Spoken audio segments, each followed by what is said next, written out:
There are some stories that don't move forward in a straight line. They sit with you first. The account of Job is like that for me. Not something I understood the first time I read it, or even the second.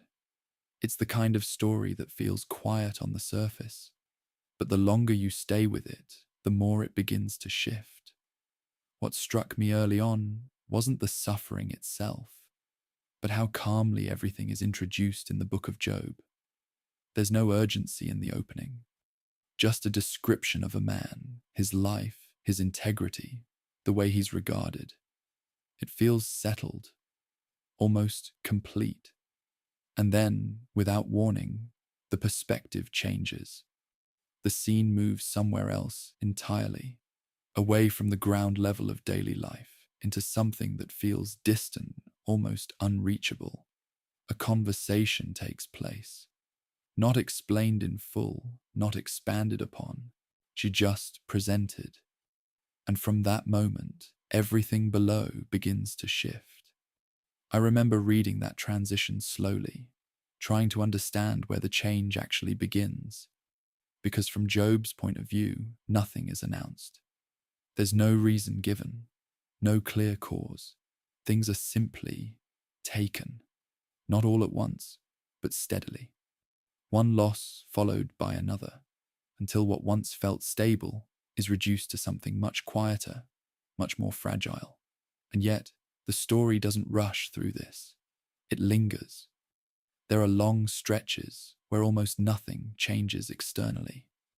Conversations unfold between Job and those who come to sit with him. Words spoken, responses given, questions that don't resolve neatly. What I found myself noticing wasn't just what was said, but how much space there was between each exchange, as if the text allows room for silence and for reflection, for the weight of what isn't being answered. At times, it feels like the story is circling something rather than moving directly toward it. And maybe that's the point, because not every part of this account is meant to be explained in simple terms. Some parts remain open, held in tension between what is known and what isn't. Later, when the tone shifts again, it doesn't come with the kind of resolution you might expect. It's not a neat conclusion. It's something broader, something that changes the perspective rather than just the outcome. So tonight, I don't want to rush toward the ending or frame this as a lesson to extract. I'd rather stay with the experience of it, the stillness, the questions, the moments that don't fully resolve. We'll move through it slowly, allowing each part to settle before continuing. You don't need to follow every argument or remember every line. You can just listen and let the rhythm of the story carry you gently. And if your thoughts begin to wander, if the words become softer, more distant, then just let that happen. Before we begin, take a moment to settle in. Let your breathing deepen slightly and allow the noise of everything else to fade. If sitting with a story that doesn't rush to explain itself helps you rest, then stay with me. We'll move through Job's journey carefully and let it unfold in its own time. There is a story I want to share with you tonight, one of the oldest, most honest, and most human stories ever written down. It doesn't begin with a king or a prophet or a nation. It begins with one man living quietly in a land called Uz, going about his days with integrity and care. I find something deeply comforting in that. Before the storm arrives, before the suffering begins, the ancient writers want us to know exactly who this man is. They want us to understand what we're about to witness. So let me take you back, gently, to the very first verses of the book of Job, and let me introduce you to a man the text calls the greatest of his time. Settle in, because this story is one worth knowing. It has been speaking to human hearts for over 3,000 years, and tonight it speaks to yours. The book of Job opens in chapter 1, verse 1, with 4 simple Hebrew words that establish everything we need to know about this man's character. Job was blameless. Job was upright. He feared God, and he turned away from evil. Now, I want you to sit with those 4 qualities for a moment, because the ancient writer is making a very specific claim. This isn't saying Job was perfect in the way we sometimes imagine perfection. Sinless, flawless, beyond reproach in every minor way.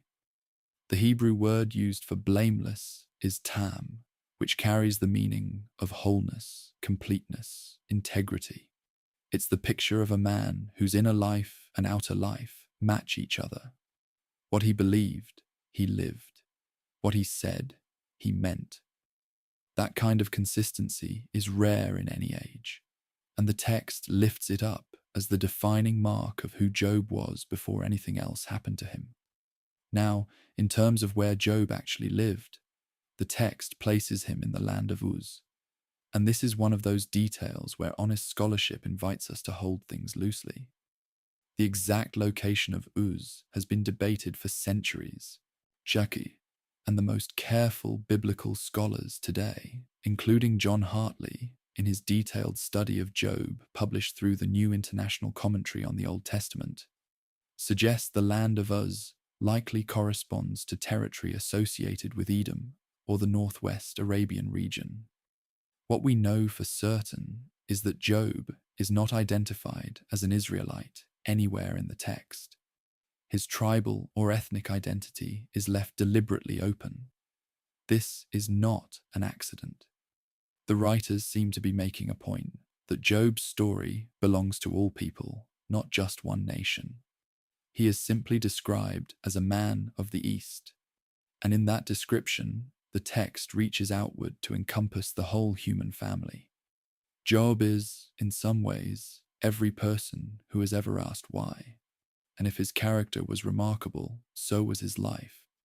By the standards of the ancient world described in Job chapter 1, verses 2 through 3, this man had been extraordinarily blessed. He had 7 sons and 3 daughters.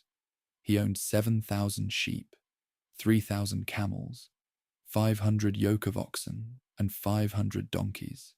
He had a very large household, and the text says plainly that he was the greatest of all the people of the East. I want you to picture what that meant in the ancient Near East. Wealth wasn't measured in coins or land deeds. It was measured in livestock and family, and the loyal people who worked alongside you. By every visible measure available to the ancient world, Job was a man who had been favored. His fields were full. His table was set. His name was respected from one end of the region to the other. And yet, none of that is what defines him in the eyes of the text. His wealth is mentioned almost as background information. His character is what the writer leads with. Here's what I find particularly moving about how Job is described before the suffering begins. Every morning, or perhaps after each of his children's celebrations, Job would rise early and offer burnt offerings, one for each of his children. We read this in Job chapter 1, verses 4 and 5. His sons would hold feasts, rotating through their homes, and Job would think to himself, "Perhaps my children have sinned or cursed God in their hearts." So he would consecrate them, intercede for them, cover them with prayer and sacrifice. Think about what that tells us about this man. He wasn't performing religion for public approval. He wasn't going through motions. In the quiet of the early morning, before anyone was watching, Job was carrying his children before God with tenderness and concern. That's the picture of a father whose faith was woven into the fabric of his daily love. It was consistent, private, and genuine. What's fascinating to me is that the text calls this Job's regular custom, as if to say, this wasn't a one-time act of devotion. It was simply who he was, day after We're being day, given a window, and when we into the read kind those of words man in who is chapter about 1, to be verse tested 5, in ways that seem almost unbearable, the ancient writer is laying a foundation of integrity before everything begins to shake. There's a reason for that. The entire weight of the book rests on the established fact that Job was genuinely righteous before the suffering came, not made righteous by it, not learning to be righteous through it, but already blameless, already upright, already faithful. This matters enormously, because if the readers don't believe Job was truly good before the trial, then the trial itself loses its meaning. The anguish of his story only cuts as deep as it does, because we know without question that he deserved none of what was coming. Now, one thing I want to mention here, because I think it matters for how we approach this story as we go forward together. Scholars across Jewish, Christian, and Islamic traditions have each engaged with Job's identity and his story in their own ways. The rabbis of the ancient world, preserved in the Talmud in a tractate called Bava Batra, actually debated whether Job was a historical person or a literary figure, and whether he was Jewish or a Gentile. That debate was never fully resolved, and that's okay. What we can say with confidence is that Job appears as a real and respected figure in other parts of the Hebrew Bible. The prophet Ezekiel, writing in chapter 14, verses 14 and 20, places Job alongside Noah and Daniel as exemplars of righteousness, men whose integrity was so recognized that even God pointed to them by name. Job's greatness, whatever we make of his origins, was not invented by the author of this book. It was already known. What I keep returning to as I think about these opening verses is the gentleness with which the story begins. There's no dramatic music yet, and no sign of the storm that's coming. There's just a man in the land of Uz, living with integrity, caring for his family, going to sleep at night with a clear conscience and rising in the morning to pray. And I think that quiet beginning is intentional. Life often looks exactly like that before it changes completely. The ordinary days before the extraordinary ones have no dramatic soundtrack. We go about our mornings, we love the people around us, we say our prayers, and we have no idea what the next chapter holds. Job didn't know either. He was simply being faithful with the life he had been given. And I think the ancient text invites us to see something of ourselves in that ordinary faithfulness before we see ourselves in his extraordinary suffering. As we prepare to move deeper into this story, I want you to hold on to this picture of Job, blameless, upright, fearing God, turning from evil, a father who rose early to pray for his children, a man of enormous blessing who had not let blessing make him careless or proud. The book of Job never again describes anyone this way, with quite this much warmth and certainty. Not until God himself repeats these exact words later, after the suffering has already begun. And that repetition, when we get there, will mean everything. For now, let the image of this man settle quietly in your mind. A figure standing in the early light of a world that is, for this brief moment, still whole and good and at peace. The scene has been set now, and you know who Job is. You know the depth of his character and the fullness of his life. But the story does not stay here in the peaceful fields of Uz. There is another scene we need to witness, one that takes place not on earth, but somewhere far above it.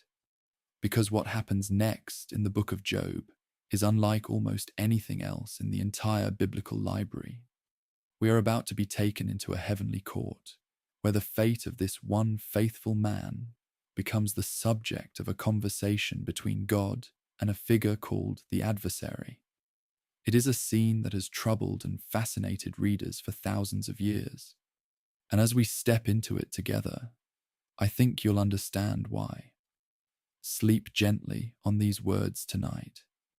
and let the story of this blameless man from the land of Uz rest quietly in your heart.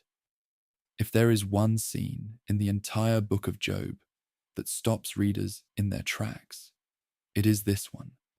We leave the peaceful fields of Uz behind, and we find ourselves, suddenly, in the courts of heaven.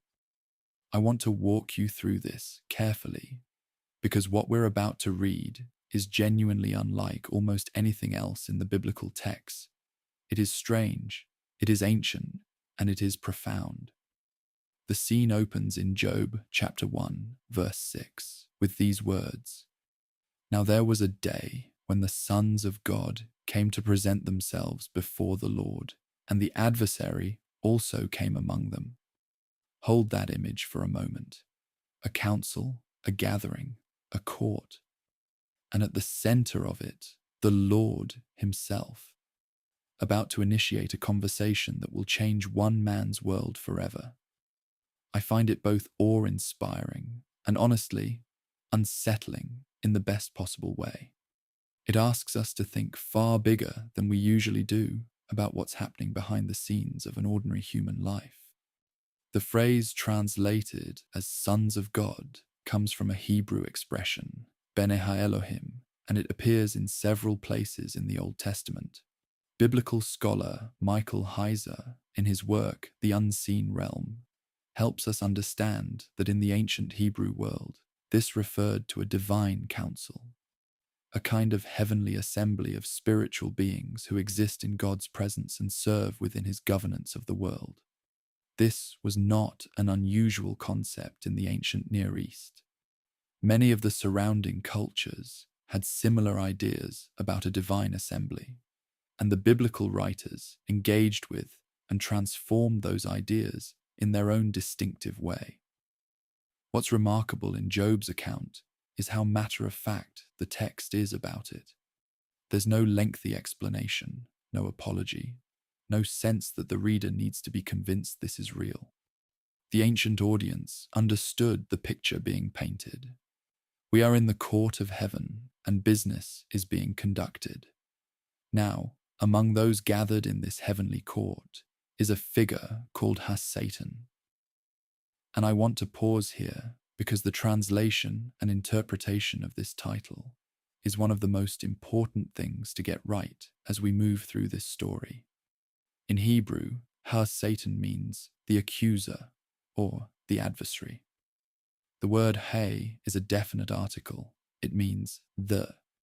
This is a title, a role, a function, not a proper name.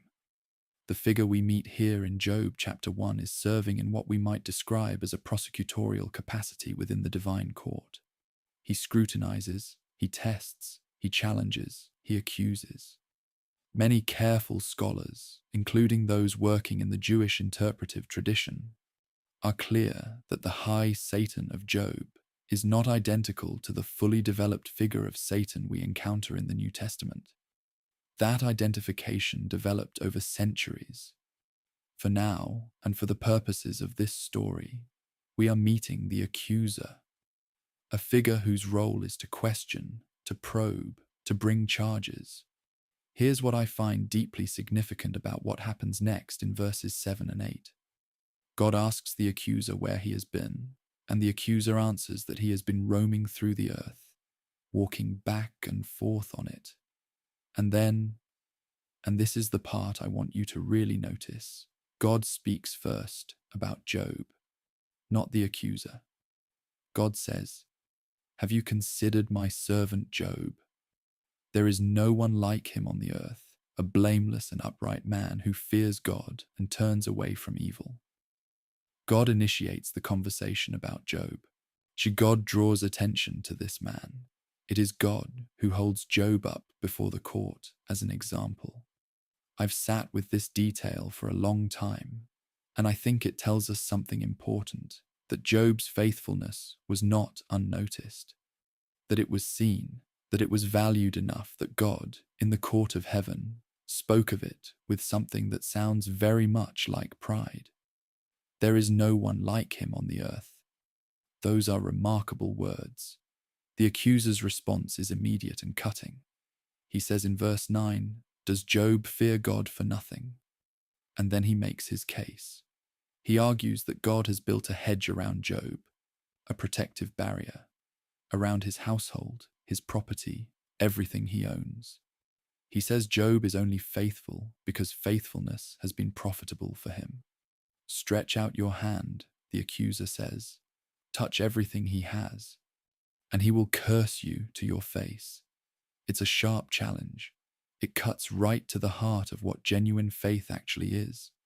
Is Job's righteousness real, or is it just a rational response to being well treated? Would his love for God survive if God stopped being, by every visible measure, good to him? These are not small questions. They're the questions that every person who has ever suffered has had to face in their own quiet darkness. The accuser isn't wrong to raise them. What's troubling is that his answer is already decided before the experiment even begins. God grants permission for the test. This is the part of the story that has troubled readers and theologians across centuries, and I won't pretend it's simple or easy to sit with. God allows the accuser to strike everything Job has. With one condition: he may not lay a hand on Job himself. The permission is real. The boundary is real. And what I think the text is doing here is not presenting God as cruel or careless, but as absolutely certain about who Job is. There's a kind of confidence in that divine permission, as if God is saying, "Go ahead. You will find out that you are wrong." The text never says God enjoys this, never says he is indifferent to what Job will suffer. The text simply records the divine permission and moves forward. And sometimes, I think, honest faith means sitting with the parts of God's nature we cannot fully explain, rather than explaining them away too quickly. What's also worth knowing is that this image of a heavenly court has deep roots in the ancient world around Israel. She's archaeological discoveries at Ras Shamra in modern-day Syria uncovered a library of Ugaritic texts, religious and mythological writings, from a culture that existed alongside ancient Israel.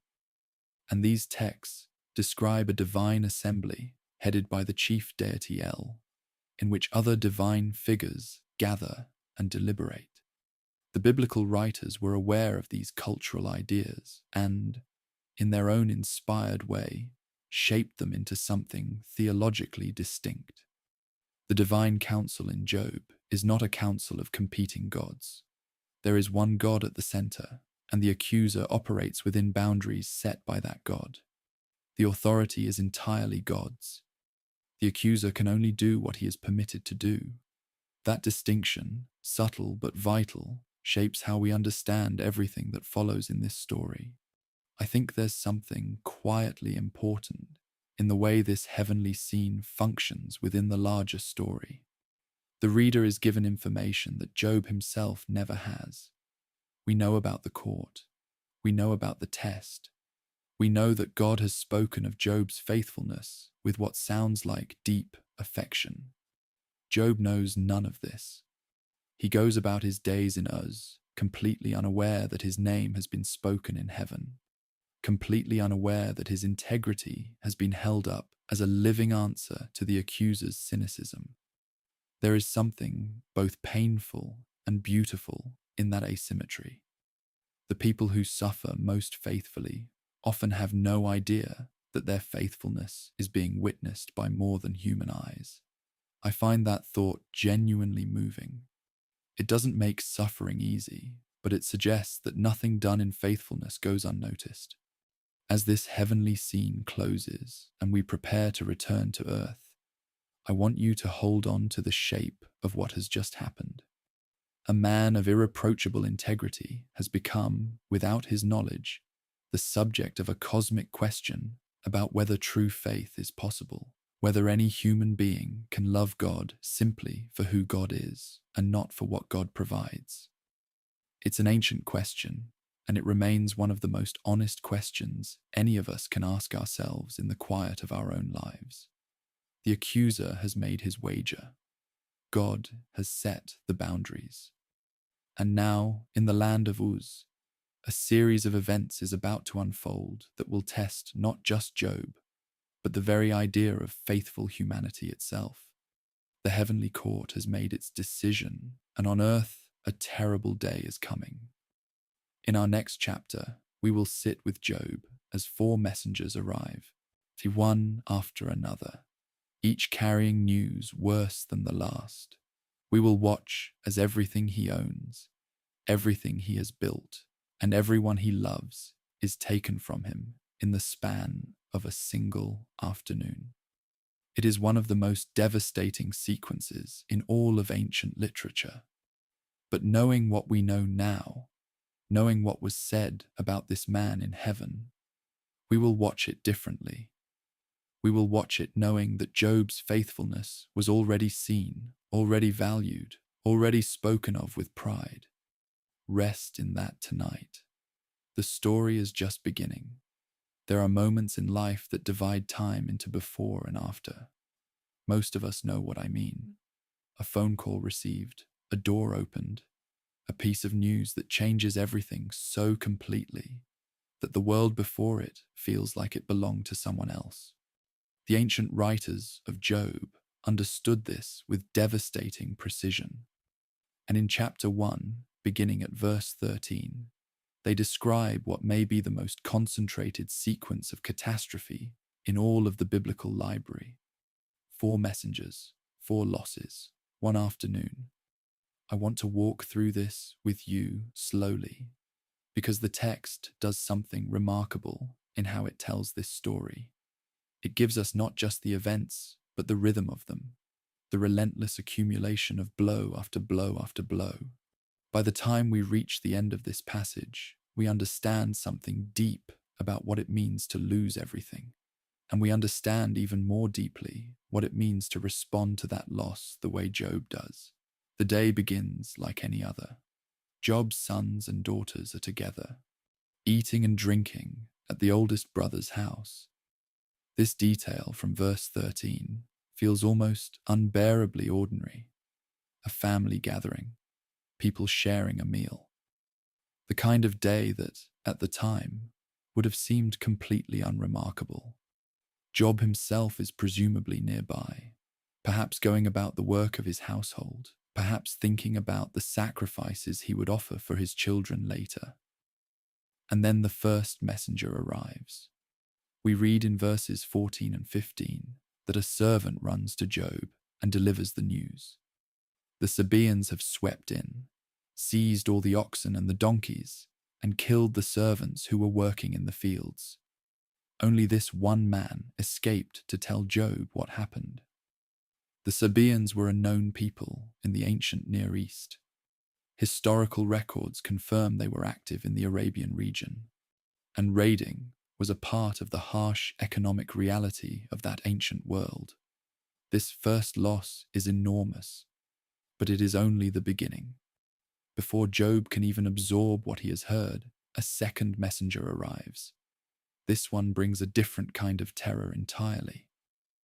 The fire of God, the text says in verse 16, fell from heaven and burned up the sheep and the servants who were tending them.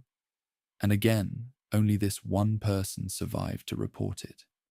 Now, scholars have noted that what the text calls the fire of God may refer to lightning, which in the ancient world was commonly understood as divine fire descending from the sky. What matters here is the scale of it. 7,000 sheep gone. The livelihood connected to them gone. And the phrase, "Only I have escaped to tell you," repeats, and it will repeat again. The ancient writer uses this repetition with remarkable skill, because each repetition creates a drumbeat of loss that mirrors what Job must be experiencing. The sense that the ground is giving way, and there is nothing solid left to stand on. The third messenger arrives immediately after. Chaldeans, raiders from the northeast, historically known for organized military attacks, came in 3 bands and seized all 3,000 camels, killing the servants with them. Again, only one escaped to tell the story. And I want you to notice that these 3 attacks have stripped away everything that made Job the greatest man of the East. The oxen and donkeys are gone. The sheep are gone. The camels are gone. The servants are gone. Every visible sign of his blessing has been removed. But the worst is still coming. The 4th messenger arrives, and what he carries in his words is not a report about property or livestock.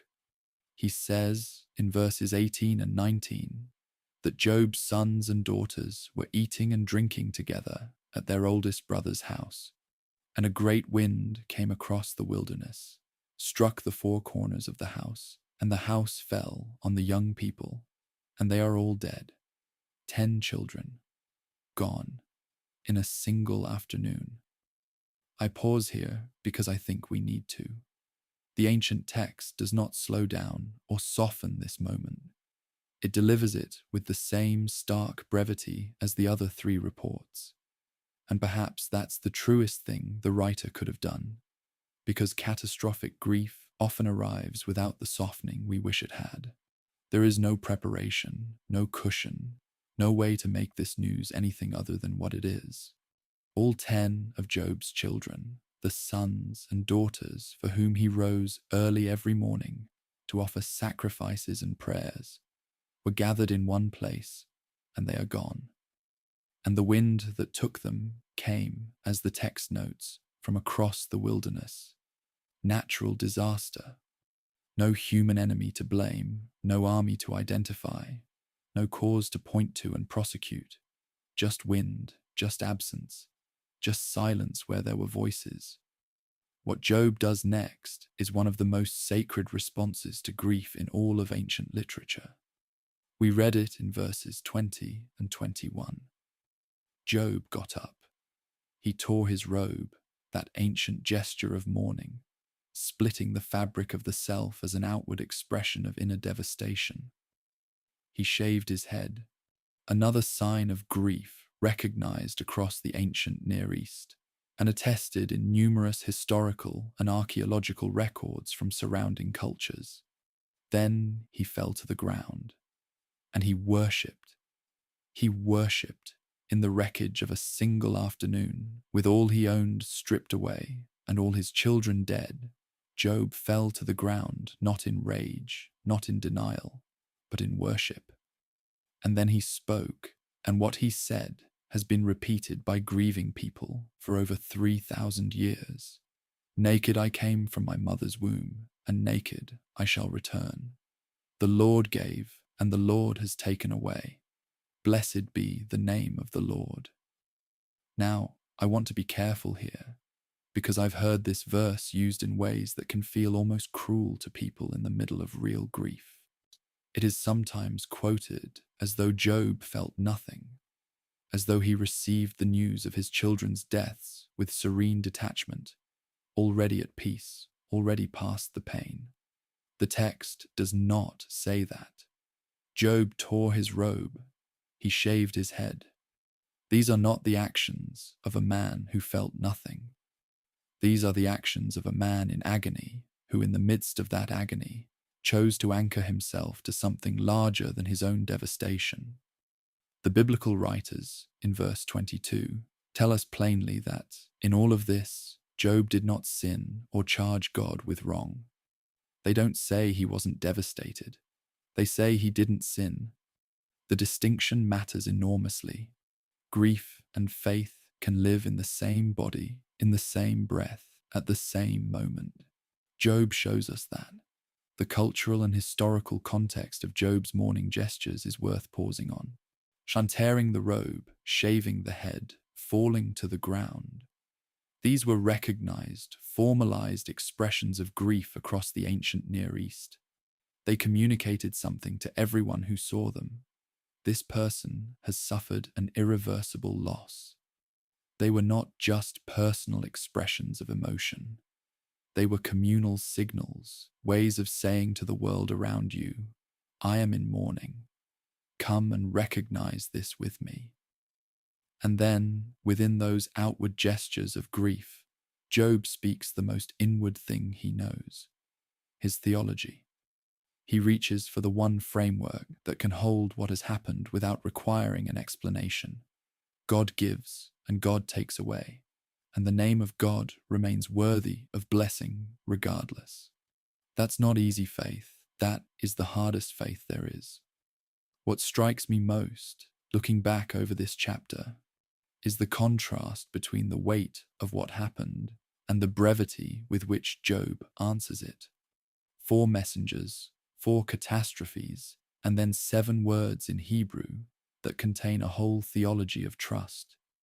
The ancient world had no category for this kind of response except to call it righteousness. And the text does exactly that. Scholars across the Jewish, Christian, and theological traditions have wrestled with Job's words here, and most agree that what we're witnessing is not the absence of grief, but the presence of something that holds grief without being destroyed by it. Job doesn't pretend the losses didn't happen. He doesn't argue that they weren't losses. He names the nakedness of the human condition honestly, and then he blesses the name of the one who holds that nakedness in his hands. And yet, as we close this chapter together, I want you to know that the story is not over. The loss of possessions and children was the first wave of affliction. The adversary in the heavenly court was watching, and his conclusion, after observing Job's response to total devastation, was that the test had not gone far enough. The next scene returns us to that heavenly court, and this time the permission granted is more personal, more physical, more intimate than anything we've seen so far. Job's body itself becomes the subject of the next test.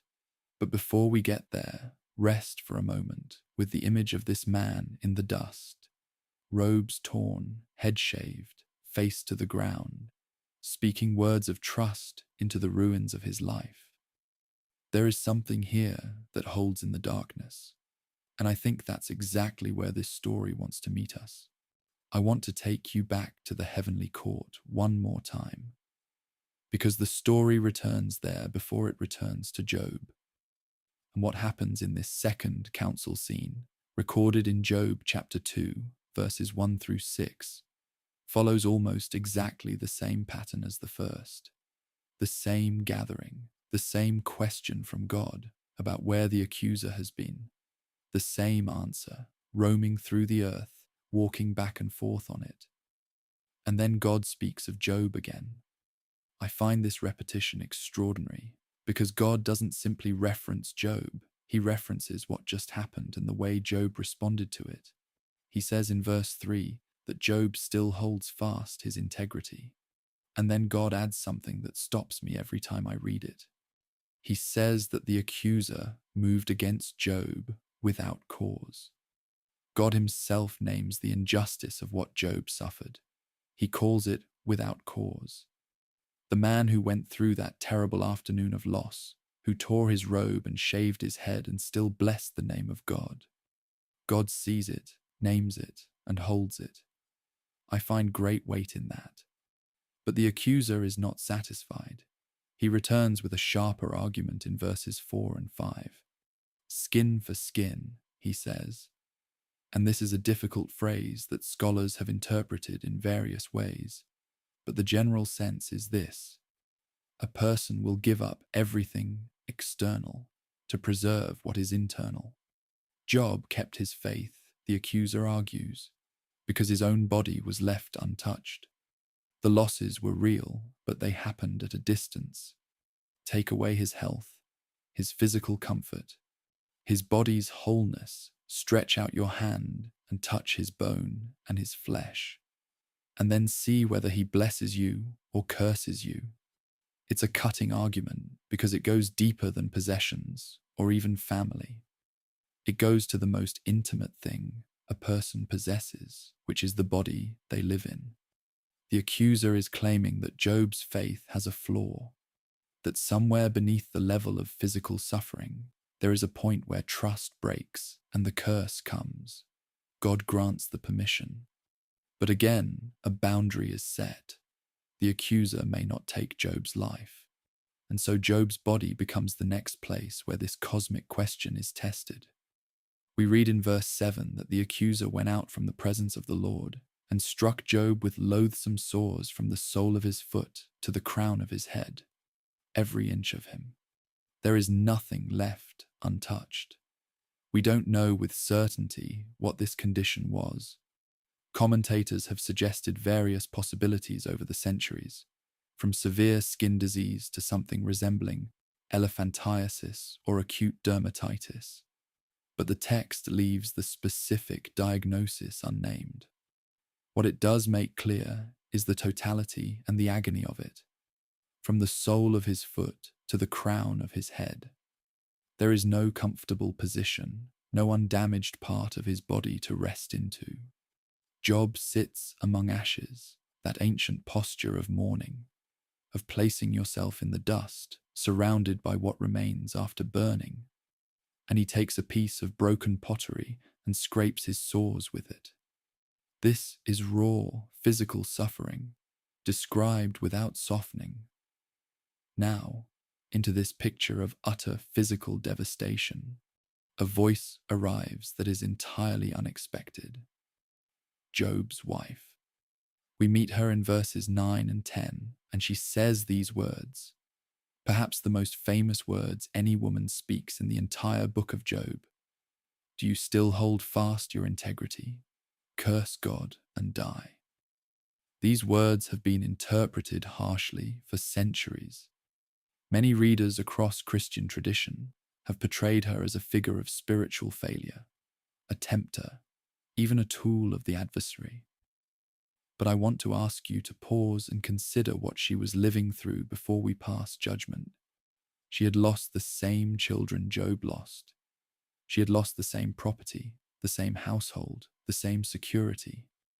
And now she was watching her husband, the man she loved, covered in sores from head to foot, sitting in ashes, scraping himself with broken pottery. Her words may sound like faithlessness, but they may also be the sound of a woman who had reached the absolute edge of what she could bear to watch. The text itself never condemns her. It records her words, and it records Job's response, and it leaves the rest for us to hold with care. Job's reply to his wife in verse 10 is firm, but it is not cruel. He calls her words foolish, and in the Hebrew wisdom tradition, foolishness is a moral and spiritual category, not simply an intellectual one. It describes a person who has lost their grounding in the fear of God. But Job doesn't dismiss her or lecture her at length. He asks a single, direct question. Shall we receive good from God, and shall we not receive evil? And then the narrator steps in and says again, as with the first chapter, that in all of this, Job did not sin with his lips. His body was broken. His household was gone. His children were buried. His wife had spoken from a place of despair. And Job held on, not because he felt nothing, not because he was beyond pain, but because something in him knew that the God who gives is the same God who is present in the taking away, and that the name of that God remains worthy of trust even when the evidence of blessing has disappeared entirely. There is something I've always found quietly significant in the specific detail that Job sits among ashes. This gesture of sitting in ashes appears in various mourning traditions across the ancient Near East, and it carries a particular weight of meaning. Ashes represent what fire has consumed, what has been reduced to its most fundamental state. By placing himself among ashes, Job was physically entering into the language of what had happened to him. He was aligning his body with his loss. He was not putting on a brave face or performing composure for an audience. He was sitting in the dust and the ash of it, present to his own devastation. And the broken piece of pottery he uses to scrape his sores is, in some ways, an image that captures his entire situation. He has been reduced to using the most basic, discarded objects to manage the most basic, physical need of his own body. Everything ornate is gone. What remains is raw. What moves me deeply in this chapter is the way the second test escalates the question raised by the first. The loss of possessions tested whether Job's faith was transactional, whether he followed God only because God had been materially generous. Job passed that test. Now, the loss of physical health tests something even more intimate. Whether Job's faith is grounded in his own comfort, his own physical well-being, his own sense of his body as a place of safety and dignity. And Job passes this test too, though not without cost, not without pain, not without his wife's desperate words hanging in the air between them. His faith doesn't look effortless here. It looks like a man holding on with everything he has to a conviction he cannot abandon, even when every sensation in his body is screaming in the opposite direction. That kind of faith doesn't float above suffering. It presses into it, and it holds. I think the theological tradition across centuries has sometimes made Job's faith in this moment sound too smooth, too composed, too serene. The text doesn't support that reading. Job holds his integrity, yes, but he is sitting in ashes, scraping his skin with pottery, his wife desperate beside him, his body a map of suffering from head to toe. This is not peaceful endurance. This is faith at its most stripped down and costly, the kind that has nothing left to offer except the bare conviction that God is still God and that this name is still worth holding. Different traditions, Jewish, Christian, and even Islamic, where Job appears as the prophet Ayub, whose patience is commended in the Quran, have all recognized something holy in what Job does here, not because it was easy, but precisely because it wasn't. As the second test settles around Job in the ash heap, the scene on earth is now complete in its devastation. He has lost his wealth, his children, his health, and the comfort of his wife's understanding. He is utterly alone in the most physical and social sense the ancient world could imagine. And into that solitude, word spreads. 3 men, friends of Job, men who knew him before any of this happened, hear about what has befallen him. They agree to come. They travel from their own homes to find him.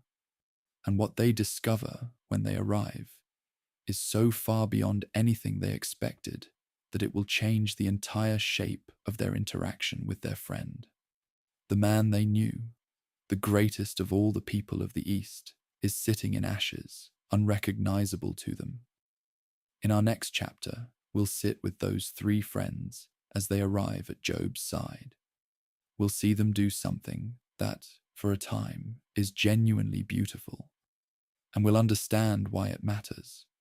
We'll also see why their eventual words, when they finally begin to speak, it will become one of the great cautionary examples in the history of human theology.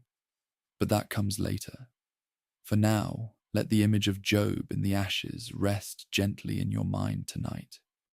A man who has lost everything, holding on to the only thing no one could take from him, his integrity before the God he refuses to stop trusting. That is where we leave him for now, as the first visitors appear on the road. There is a kind of love that doesn't need words. It's the kind that shows up, sits down, and simply stays. And I want to tell you about 3 men who, for one brief and shining moment in the book of Job, understood that kind of love perfectly, before they forgot it and reached for words instead. Their names were Eliphaz, Bildad, and Zophar, and we meet them in Job chapter 2, beginning at verse 11. They had heard about what happened to Job.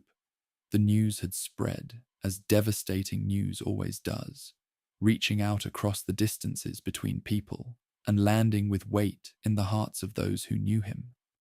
And these 3 men, each from different regions, each carrying their own traditions and wisdom, agreed together to come to Job. They planned the journey together. They came as one. And that decision, before a single word of their later theology is spoken, is an act of genuine friendship. Eliphaz came from Teman, a place associated with the Edomite region in the ancient Near East, and the Temanites were known in the ancient world for their wisdom. The prophet Jeremiah, for example, mentions Teman in connection with wisdom in Jeremiah chapter 49. Bildad came from Shuar, a location that some historical sources connect to the sons of Abraham through his wife Keturah, mentioned in Genesis chapter 25. Zophar came from Nama, whose location is less certain, though it appears in various ancient Near Eastern geographical traditions. The point the text seems to be making, by naming their specific homelands, is that these three men represent established traditions of wisdom, not just personal opinion. They are, in their world, the kind of people you would go to with difficult questions. They carry authority, they carry learning, and they have come to sit with a man who has moved beyond all the questions their learning has prepared them to answer. When they saw Job from a distance, and this detail in verse 12 strikes me every time I read it, they did not recognize him. The man they had known was unrecognizable. The greatest of all the people of the East was now covered in sores, sitting in ash. His body so changed by suffering that his closest friends had to look twice to be certain it was him. And when they recognized him, something cracked open in them. The text says they raised their voices and wept. They tore their robes, the same mourning gesture Job himself had made when the messengers arrived. They threw dust on their heads toward heaven, another ancient Near Eastern sign of grief and solidarity. There was no performance in this, or at least the text presents it without any suggestion of performance. These were men who loved their friend, who saw what had become of him, and who responded with the body language of shared devastation.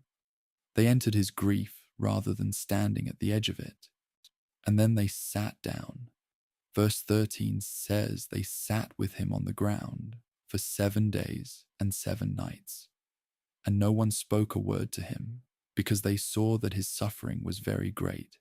7 days and 7 nights of silence. I want you to really take that in, because it is extraordinary. These are men of wisdom and learning and tradition, men accustomed to speaking with authority about hard things. And they sat in silence for a week.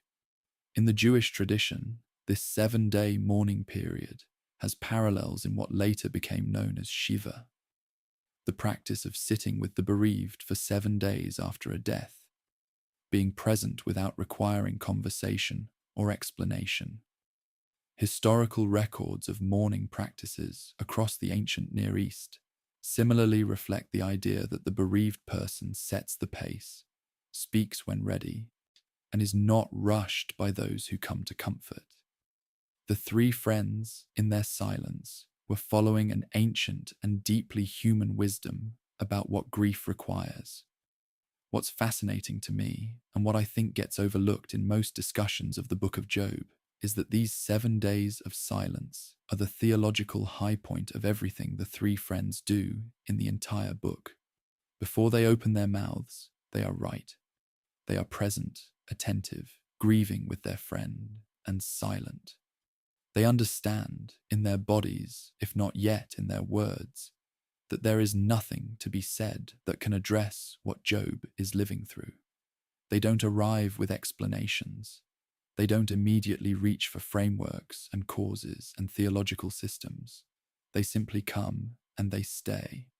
In the wisdom literature of the ancient world, this was understood as one of the highest expressions of friendship.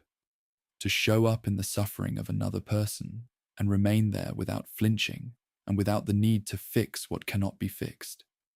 For 7 days and 7 nights, Eliphaz, Bildad, and Zophar got this exactly right.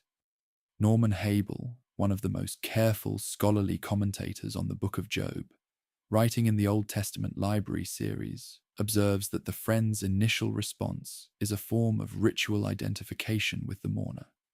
By tearing their robes and throwing dust on their heads, they were not simply expressing private emotion.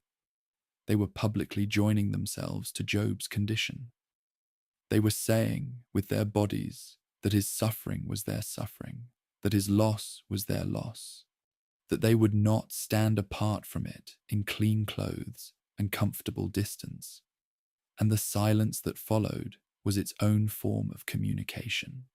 Silence in the presence of suffering says, I am not going to try to explain this. I am not going to reach for answers that don't exist. I am going to be here with you in the place where words cannot go. That is a form of compassion that requires a great deal of inner strength, because most of us, when faced with another person's pain, feel the urgent need to say something, to offer something, to make the discomfort of helplessness go away. I've thought a lot about what those 7 days must have felt like for Job. Here was a man who had lost his children, his property, his health, and his wife's comfort, sitting in ashes with his body in continuous pain. And then 3 friends arrived, and they didn't try to explain it, or theologize it, or minimize it. They sat on the ground beside him, and they wept, and they stayed. In the depth of that kind of suffering, I imagine the presence of even one person who simply refused to leave is an enormous thing. 3 of them for 7 days, asking nothing, demanding nothing, explaining nothing, just being there. Whatever comes later in the book, and we will get to the difficult parts of the friends' words in due time, this chapter of their story deserves to be held separately and honored for what it is. Love showing up before understanding can. The theological reflection I keep returning to here is this. The friends' initial silence is an unspoken acknowledgement of mystery. When they chose not to speak, they were implicitly recognizing that what happened to Job exceeded the boundaries of their explanations. Their tradition had frameworks for suffering. Their wisdom had categories for trial. But one look at Job in the ash heap told them that their categories were too small for this. And for 7 days, they respected that. They let the mystery be a mystery. They let Job's suffering be as large as it actually was, without shrinking it to fit what they knew. The tragedy of the book is that this wisdom did not hold. Eventually, the silence broke, and the words came. And the words were inadequate in the ways that certain kinds of confident theological words always are when they are applied to suffering too precisely and too soon. As we reach the end of this chapter in our story, I want you to hold 2 things at once. The first is the beauty of what the 3 friends did, showing up, sitting down, staying silent, remaining present for 7 long days. The second is the knowledge which we carry as readers, even as Job's friends cannot yet carry it themselves, that the silence will break and the words will come, and the words will not be equal to the moment. That gap between the love that shows up in silence and the love that reaches for premature explanation is one of the most human tensions in the entire biblical library. We all know it. We've all been on both sides of it. We've all been the person in the ash heap, and we've all been the friend who eventually said something we shouldn't have, because the silence became too heavy to hold. In the chapter that follows, the silence finally breaks. But it is not the friends who speak first. It is Job. After 7 days of sitting in that ash heap with his friends around him, something rises up from the depths of his pain, and it has to be spoken. What comes out of Job's mouth next is one of the most raw, honest, and ancient expressions of human anguish in all of Scripture. He doesn't curse God. He doesn't renounce his faith. He curses something else entirely. the day he was born. And in doing so, he teaches us something about what honest prayer can hold, about what the biblical tradition has always made room for in the lives of people who are suffering. Rest now gently in the quiet of these 7 days. Let the image of those 4 men, 1 broken, 3 present, sit with you as you drift towards sleep. The story is not finished. But for tonight, in the silence before the words, there is something close to peace. There is a kind of pain that eventually has to find a voice. You can hold it in silence for a time, and Job held his for 7 full days. But at some point, the weight of it becomes too great for silence alone to carry, and something deep inside a person has to speak. That moment comes in Job chapter 3, and what emerges from Job's lips is not a polished prayer or a carefully constructed theological statement. It is a lament, raw, unguarded, pouring out from a place that is beyond the reach of composed language. I want to sit with you in this chapter for a while, because what Job says here is one of the most honest things ever recorded in ancient literature. And I think it speaks directly to the part of every human heart that has ever lain awake in the dark, wondering why. The 7 days of silence are over. The friends are still there. And Job opens his mouth and curses the day he was born. Before we look at the words themselves, I want to give you a sense of what kind of literature we're reading here, because it matters for how we hear it. The lament, a formal poetic expression of grief and protest, was a recognized and respected literary and spiritual form in the ancient world. We find it throughout the Hebrew Psalter, most intensely in Psalms like the 22nd and the 88th. We find it concentrated and devastating in the Book of Lamentations, particularly in chapter 3. We find it in the literature of ancient Mesopotamia, in Sumerian lament texts that predate the Book of Job by centuries.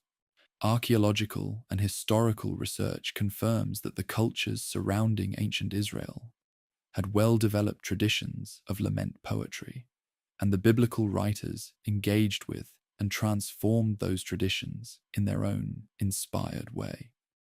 The point is this: when Job laments, he is not doing something aberrant or spiritually dangerous. He is doing something ancient, recognized, and ultimately holy. He is praying the worst thing he knows how to pray. Job's lament begins in chapter 3, verse 3, with words that are almost shocking in their directness. Let the day perish on which I was born. He goes further in verses 6 and 7, wishing that the night of his conception might be seized by darkness, cut off from time, erased from the calendar entirely.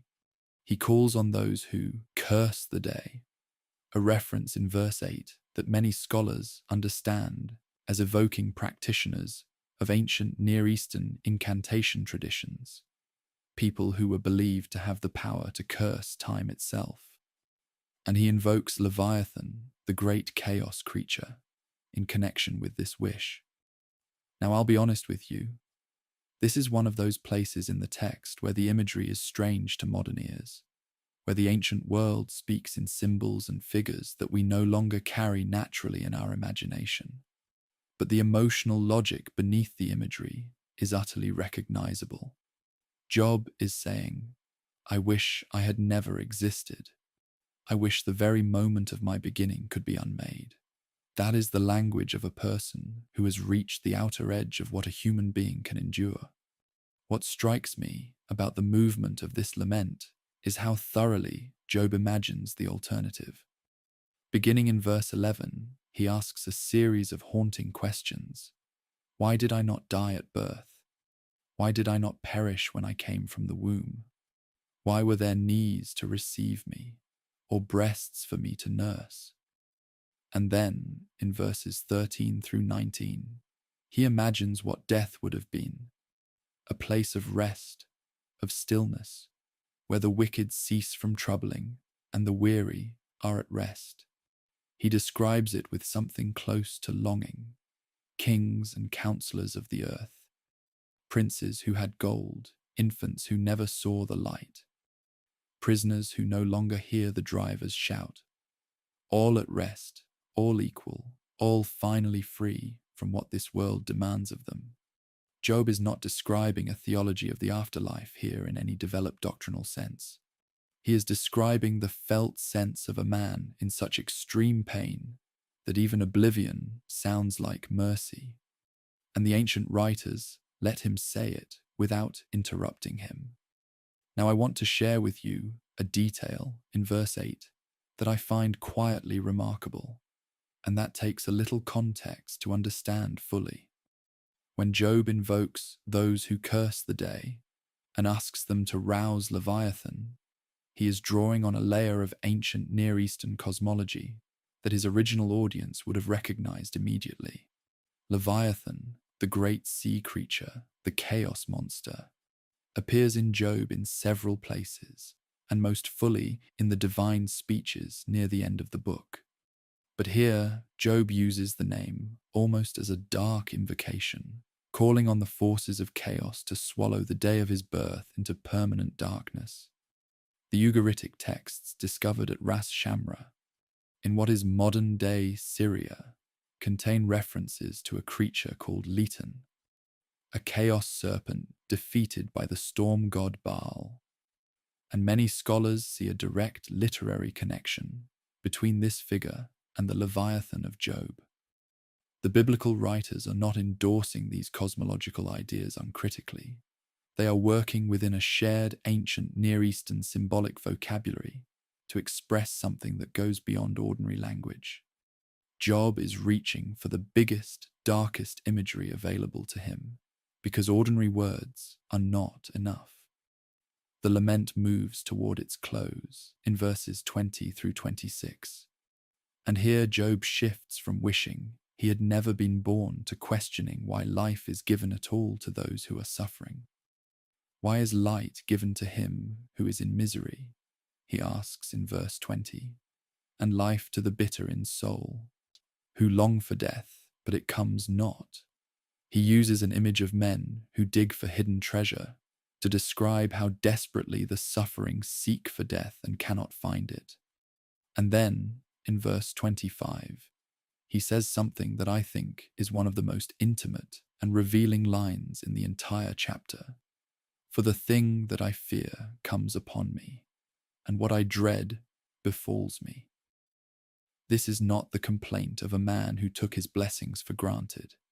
This is the confession of a man who always knew, somewhere beneath the surface of his full and blessed life, that it was fragile, that the loss he feared was always possible, and now it has arrived, and the fear itself has become real in a way he cannot escape. Let me offer you something here that I think is important to hold on to as we move through this story. The book of Job preserves this lament. It does not edit it out, does not soften it, does not add a corrective voice in the margin explaining that Job shouldn't have said these things. The text simply gives us what Job said in all its raw darkness, and then says in chapter 1, verse 22, and chapter 2, verse 10, that Job did not sin. Lament in the biblical tradition is not faithlessness. It is a form of faith that is willing to be completely honest with God about the experience of being human. Catherine Dell, in her scholarly study of the Book of Job as a form of skeptical literature, argues that this honesty is precisely what distinguishes Job from conventional religious expression. Job refuses to perform acceptable piety when what he actually feels is devastation, and the text honors that refusal. The ancient writers seem to be telling us that God can receive the fullness of human pain, not just the edited, composed version of it. The theological tradition across multiple communities of faith has returned to this chapter again and again, especially in times of collective and personal suffering.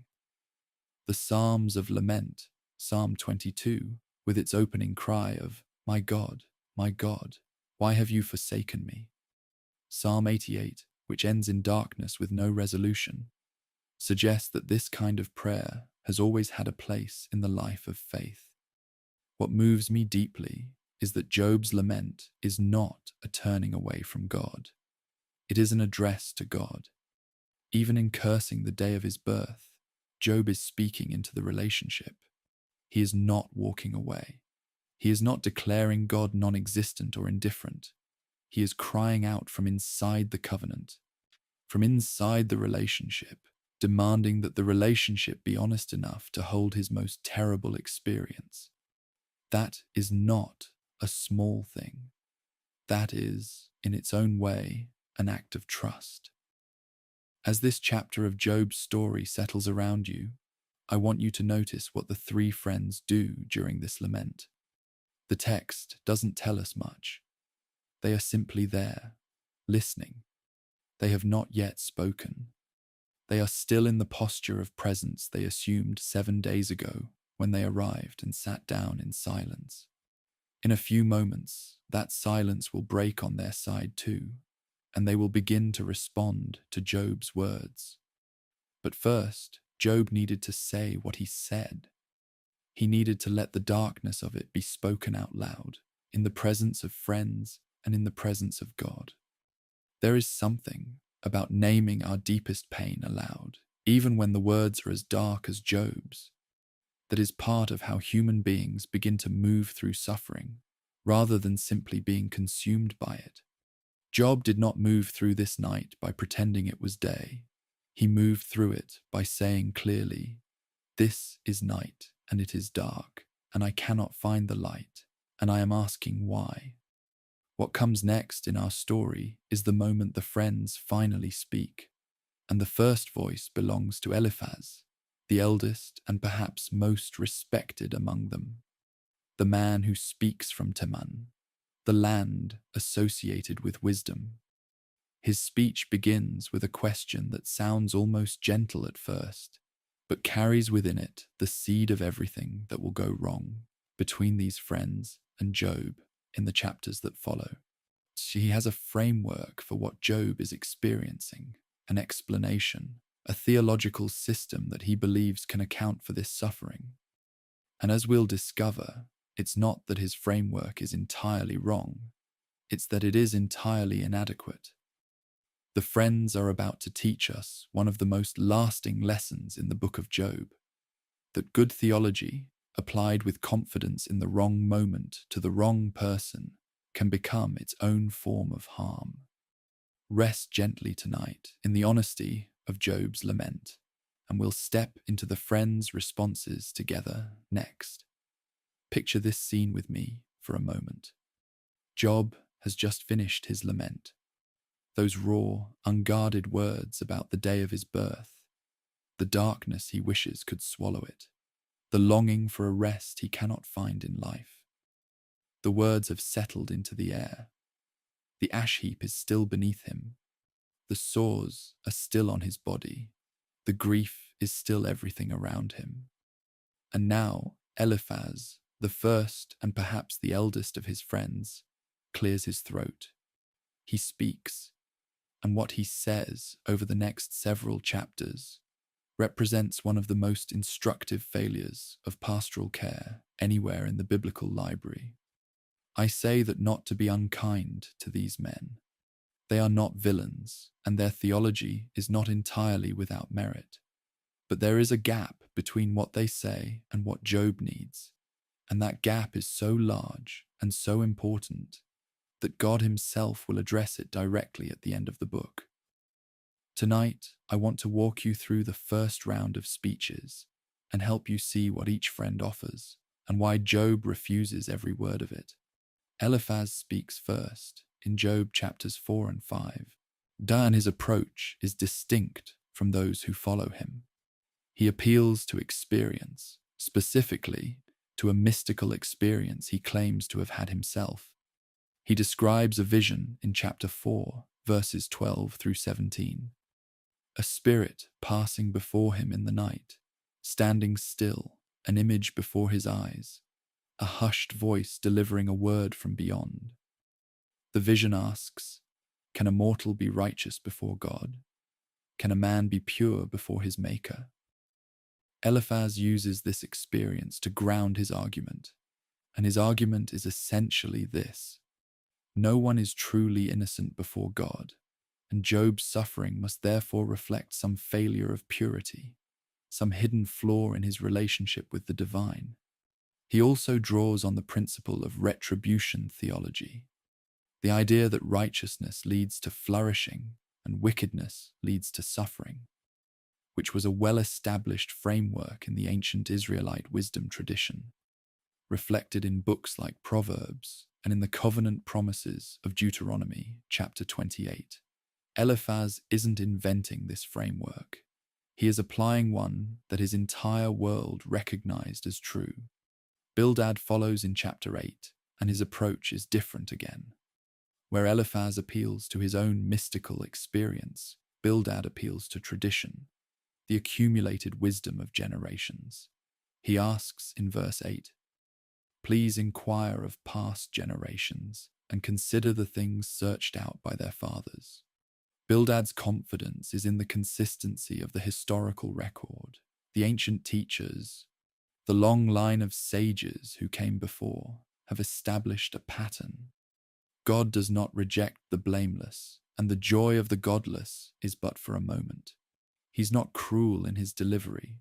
At one point, he even offers Job genuine hope, suggesting that if Job seeks God, God will restore him. But underneath the hope is the same assumption all three friends share, that the pattern of retribution is reliable enough to explain what is happening to Job. Suffering of this magnitude, Bildad implies, does not simply happen to the righteous. Something must have gone wrong. And Zophar, when he speaks in chapter 11, is the most blunt of the three. He tells Job in verse 6 that God is actually giving him less than his guilt deserves. Here's what I want you to notice about all three of these first-round speeches. They are not theologically insane. The retribution principle, that righteousness and well-being are connected, that wickedness and suffering are connected, appears throughout the biblical wisdom literature and even in the teachings of the prophets.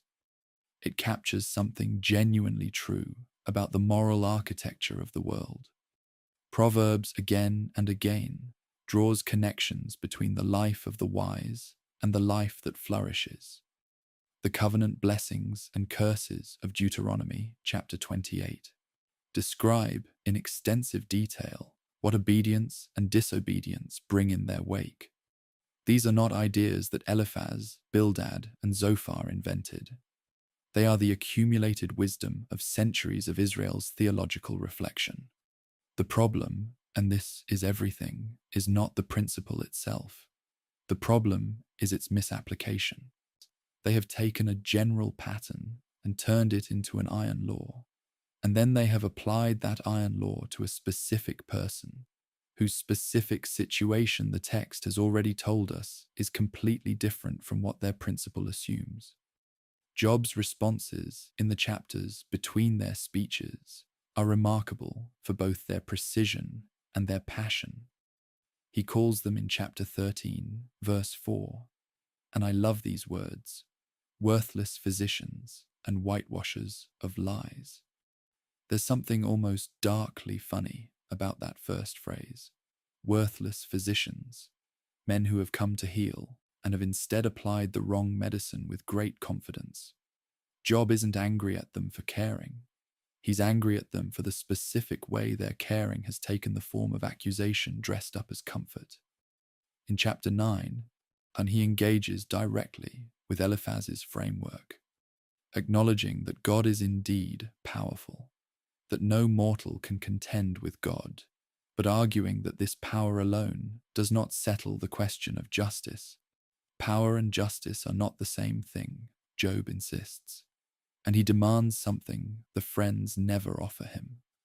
Not an explanation of the general principle, but an honest accounting of his specific situation, which he knows does not fit the pattern they are applying.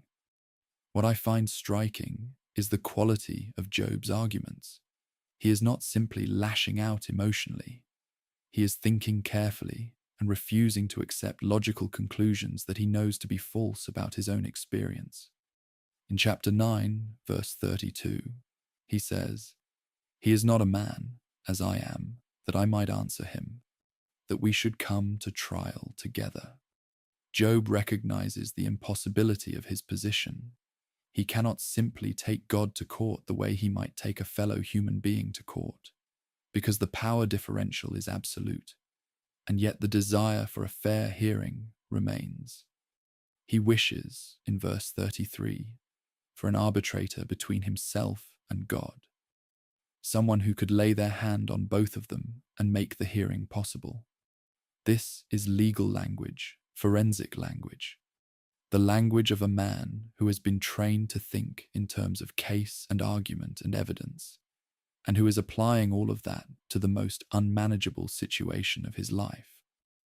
John Hartley, in his commentary on Job, notes that this legal motif runs through much of Job's response, and it reveals a man who has not given up on the possibility of a fair universe. He's just demanding that the universe live up to its own standards.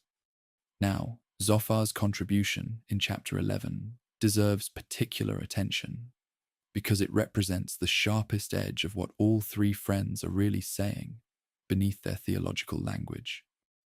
He tells Job that God is actually being merciful by not punishing him more than he is being punished. "Know then that God exacts of you less than your guilt deserves," he says in verse 6. Think about that for a moment. Job has lost his children. He has lost his health. He is sitting in ashes, scraping his sores with broken pottery. And Zophar is telling him he should be grateful because it could be worse. Gee, this is the point at which the friends' theology stops functioning as comfort and begins functioning as accusation. They are no longer simply applying a principle. They are inventing specific guilt to fit specific suffering, and they are doing it with the confident tone of men who are certain they are helping. This, perhaps more than anything else, is why God's verdict at the end of the book goes against them so directly. The deeper theological issue running through all three of these first-round speeches is what scholars and theologians often call theodicy, the attempt to account for suffering within a framework of divine justice. The friends' approach to theodicy is to resolve the tension as quickly as possible, to find an explanation that fits the suffering into a system that preserves God's justice and makes the universe predictable again. And that impulse is deeply human. We all do it. When someone we love is suffering, we reach for explanations, because explanations feel like a form of help, a form of control over something that frightens us by being uncontrollable. The friends cannot sit in the mystery of Job's innocent suffering without it threatening their entire understanding of how God and the world relate to each other. So they reach for certainty, and in reaching for certainty, they reach for accusation. The lesson this teaches is one of the most enduring in the entire book. As we approach the end of this chapter in our story, I want to acknowledge something about the friends that I think gets lost when we focus only on their theological failures. They came, they wept, they sat in silence for 7 days. They stayed through the lament, and now, even in their misguided speeches, they are still there, still present, still engaged, still trying in their limited and painful way to help their friend find solid ground.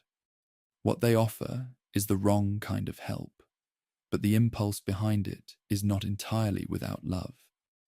I think the book of Job asks us to hold both of those things at once, to recognize the failure of a certain kind of theological certainty, while also understanding that the people who embody that certainty are often, in their own way, trying to love someone in pain. The failure is real, but so is the care that got distorted by it. In the chapter ahead, We'll see Job do something that no one in the surrounding ancient world's literature quite does in the same way. He takes his case directly to God, not through a priest, not through a mediator, not through the established ritual systems of his culture. Job addresses God directly, legally, boldly, demanding a hearing. He speaks words that have startled and moved readers for centuries, including one of the most debated lines in all of biblical poetry, a declaration about a living Redeemer that Jewish and Christian traditions have each understood in their own deeply meaningful ways. What Job does next is an act of extraordinary spiritual courage, and I cannot wait to share it with you. But for now, let the weight of these three friends' words and Job's responses settle gently into the background of your thoughts. In the morning, there will be more to say. Tonight, rest in the knowledge that honest disagreement, even about God, has always been part of the life of faith. There is a moment in the book of Job where the story shifts in a way that I find almost breathtaking. Job stops arguing with his friends. He turns away from them, not dismissively, but deliberately, and he addresses God directly. Not in the language of petition, not in the soft and careful language of supplication, but in the language of the courtroom. He files, in every meaningful sense, a legal brief. He calls for a hearing. He demands that God show up and answer. Now, I want to be clear about something before we go any further. This is not blasphemy. The text never presents it as blasphemy. What Job does here is one of the most remarkable expressions of faith in relationship anywhere in the ancient world. He is so convinced that God is real, so convinced that justice is a quality God actually possesses, that he demands God live up to it. You don't take someone to court if you don't believe they can be held to a standard. Job's legal challenge is, in its own strange and fierce way, an act of profound belief. The legal and forensic language that runs through Job's middle speeches is not accidental or casual. It reflects a specific institution in ancient Israelite society that biblical scholars like John Hartley have examined carefully. In ancient Israel, a Goel was a kinsman redeemer, a legal figure who stepped in on behalf of a vulnerable family member to advocate for their rights, redeem their property, or defend their name. The concept appears in texts like the Book of Ruth, where Boaz functions as a Goel for Naomi and Ruth. Job uses this legal vocabulary in chapter 9, verse 32, when he says that God is not a man, as he is, that they cannot simply meet in court as equals. There is no arbitrator between them who could lay his hand on both and make the hearing fair. Job is describing a felt legal impossibility, and then in the very next breath, he refuses to let that impossibility be the last word. He is going to press the case anyway. The courage of that position is something I keep returning to. In chapter 13, Job says something that crystallizes everything we've been building toward in his speeches. Verse 15 contains one of the most disputed and powerful lines in the entire book. Though he slay me, I will hope in him, yet I will argue my ways to his face.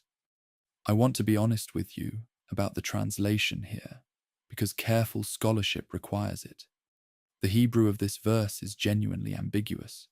The difference between I will hope in him and I will not hope rests on a single Hebrew letter, and ancient manuscripts actually preserve both readings. Both are textually attested.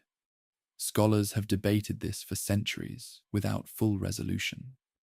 But what I find remarkable is that either reading points to the same essential posture in Job, a man who refuses to stop pressing his case even in the face of death. Whether he hopes or declares he cannot hope, he is still going to argue his ways to God's face. The determination is absolute. The relationship, however strained, is not severed. Then we reach Job, chapter 19. and we come to perhaps the most debated and celebrated passage in the entire book. Job has been speaking about his isolation. His friends have failed him. His family has withdrawn. Even his breath is offensive to his wife. His own children treat him as a stranger. The loneliness of his situation is described with devastating particularity in verses 13 through 19. And then, in verses 25 through 27, something shifts. The despair gives way to a declaration so unexpected that readers across 3 millennia have stopped and read it again. I know that my Redeemer lives, Job says, and at the last he will stand upon the earth. And after my skin has been thus destroyed, yet in my flesh I shall see God, whom I shall see for myself, and my eyes shall behold, and not another. I know that my Redeemer lives. In the middle of the worst suffering the text has yet described, this declaration rises like something that cannot be kept down. The word Job uses for Redeemer is Goel, the same legal term we discussed earlier, the kinsman redeemer, the advocate. Job is declaring that he has one, that somewhere, somehow, there is a figure who will stand on his behalf, who will take up his case, who will not let his name be destroyed or his integrity go undefended. Now, I want to be careful and honest with you about how different traditions have understood this passage, because it is one of the most interpreted verses in the entire biblical library.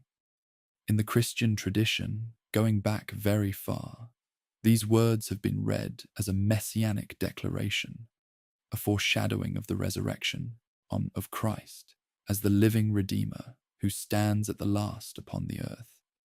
Handel set these words for bass voice in the Messiah and gave them some of the most moving music in the Western canon. In the Jewish tradition, the reading is often more cautious. The Goel may be understood as a heavenly advocate, an angel, or God himself in a different mode. What the text gives us, at minimum, is this. In the pit of his suffering, Job reaches for a figure of hope, a living Redeemer who will outlast everything Job is losing. The phrase, after my skin has been thus destroyed, yet in my flesh I shall see God, in verses 26 and 27, is one of the most contested phrases in biblical Hebrew.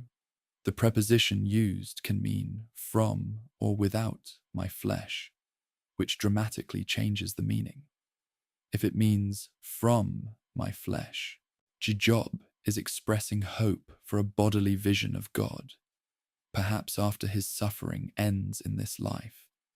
If it means without my flesh, some have read it as a reference to a post-mortem encounter, one of the earliest glimpses of resurrection hope in the Hebrew Bible.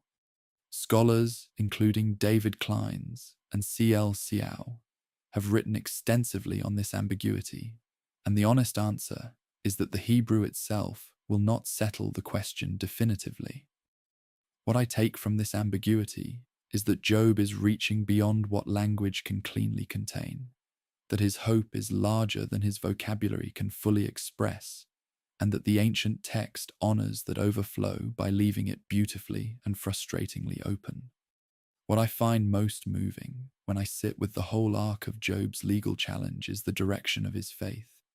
When everything around him is collapsing, when his friends have turned into accusers, when his body is destroyed and his name is being dismantled by theological argument, Job reaches upward, not to a system, not to a principle, not even to the retribution theology that was the shared framework of his world. He reaches toward a person, a living Redeemer, a Goel who stands on his behalf. The forensic language becomes personal language in chapter 19, and I think that is exactly what the text is showing us. That the legal posture was never really about winning an argument. It was about relationship. Job wants to be seen. He wants the truth of his integrity to be witnessed by the one being who could actually know it. And he believes, in his deepest place, that such a being exists, lives, and will one day stand up for him. Across all three of Job's great speeches in these middle chapters, chapter 9, chapter 13, chapter 19, there is a thread that I want to name clearly. Job never gives up on God. He argues with God. He challenges God. He accuses God of injustice. He demands a hearing before God. But he never walks away from God. He never declares the relationship over, never adopts the view that the universe is empty or indifferent, never reduces his suffering to meaninglessness. This is what makes Job such an enduring figure. Not that he was serene in his suffering, but that he was so fiercely attached to the God he was also fiercely angry at. The attachment and the anger are not opposites in this story. They are two expressions of the same deep conviction that the relationship is real and that it must be honest. The passage from chapter 19 deserves one more moment of our attention before we move on, because I think it captures something about the human condition that goes beyond Job's particular situation. When people are suffering most deeply, they often find themselves reaching past explanations toward presence. Not the explanation of why, but the assurance of who. Job has stopped asking his friends for explanations. He has essentially stopped expecting them to understand. What he declares in verse 25 is not an answer to his suffering. It is an anchor in it. I know that my Redeemer lives. Not I understand why this is happening. Not I have found the theological framework that accounts for my situation. I know that my Redeemer lives. That is a different kind of knowing, and a different kind of faith. One that holds not because it can explain, but because it cannot let go. As we bring this chapter to a close, let me tell you what comes next in our journey through Job's story. The three friends are not finished speaking. Rounds 2 and 3 of their dialogue are coming, and what begins as misguided theology will escalate into something considerably more troubling: specific, invented accusations against Job's character. We will watch the friends move from applying a wrong principle to fabricating specific evidence, and in doing so, they will cross a line that God later calls out by name. But we will also watch Job's responses grow in length and in depth, culminating in one of the longest and most sustained personal defenses in ancient literature. The courtroom of Job's speeches is still in session, and the stakes are everything. Rest now with the sound of those words from chapter 19 resting in the air. I know that my Redeemer lives. Whatever else is uncertain tonight, let that certainty be the last thing you carry into sleep. Something changes in the second round of speeches. I want you to notice it as we move through this part of the story together, because the shift is gradual at first and then suddenly unmistakable. In the first round of speeches, Eliphaz, Bildad, and Zophar were applying a theological principle, the retribution framework, with what they believed was genuine pastoral intent. They thought they were helping. They thought the system they were working with was accurate enough to explain Job's situation. But by the second round, something else begins to enter their words. The gentleness, such as it was, she starts to drain away. The theological argument starts to harden into something more personal, more accusatory, more desperate. And by the third round, the dialogue is unraveling entirely. Bildad's final speech shrinks to 6 short verses, and Zophar disappears from the text altogether. The friends who came to comfort Job are running out of everything, out of arguments, out of composure, and out of the coherence that once held their position together. Eliphaz speaks first again in round 2 in chapter 15, and the tone is noticeably sharper than before. In verse 6, he says, "Your own mouth condemns you, and not I. Your own lips testify against you. He is no longer offering his experience as wisdom. He is using Job's own words as evidence against him. The argument has become circular in a troubling way. Job suffers. Therefore, Job must be guilty. Job protests his innocence. Therefore, his protest proves his guilt. This kind of closed logic is one of the markers of a theological system that has stopped being open to evidence because it cannot afford to be. If Eliphaz admits that Job might be genuinely innocent, then everything his framework guarantees about the reliability of the moral universe comes apart. So instead of opening the framework, he tightens it. He uses Job's anguish against him. The words that were once cries for help are now, in Eliphaz's reading, self-incriminating testimony. But it is the third round that escalates into something genuinely disturbing. In chapter 22, Eliphaz does something the text has not yet shown any of the friends doing. He invents specific sins for Job. He lists them in verses 6 through 9 with the confidence of an eyewitness. You have taken pledges of your brothers for nothing. You have stripped the naked of their clothing. You have given no water to the weary. You have withheld bread from the hungry. You have sent widows away empty-handed. You have crushed the arms of the fatherless. These are serious moral charges in the ancient Israelite ethical framework. They represent violations of the covenant obligations that govern the treatment of the poor and vulnerable, and not one of them is supported by a single shred of evidence in the text. Eliphaz has moved from misapplying a principle to fabricating a case. He has crossed from bad pastoral theology into something closer to false witness, and the distance between the two is enormous. The scholarly discussion around the latter chapters of the Friends' speeches raises something that I think honest readers of Job need to know. David Kleins, in his detailed 3-volume commentary on Job published through the Word Biblical Commentary series, notes that the text of chapters 24 through 27 shows signs of significant disorder. Some speeches seem misattributed, some content appears to be in the wrong place, and Zophar's expected third speech simply does not appear in the received text under his name. This is not a problem with the reader. It is a genuine textual issue that scholars have wrestled with for a very long time. Some suggest the speeches became scrambled in the manuscript tradition. Others propose that the author deliberately left the third cycle incomplete to show the friends running out of things to say. What we can say with confidence is that Zophar vanishes from the named speakers after chapter 11, and God's final verdict in chapter 42 mentions only the 3 friends by name without addressing this absence. Job's response to rounds 2 and 3 is the longest sustained section of his own speaking in the entire book.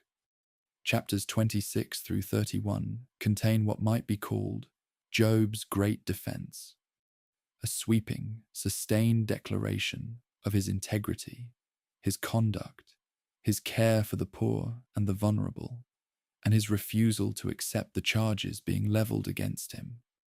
In chapter 29, he remembers what his life was like before, the days when God watched over him, when his children were around him, when he sat in the city gate as a respected elder, and the young men stepped aside, and the old men rose to their feet.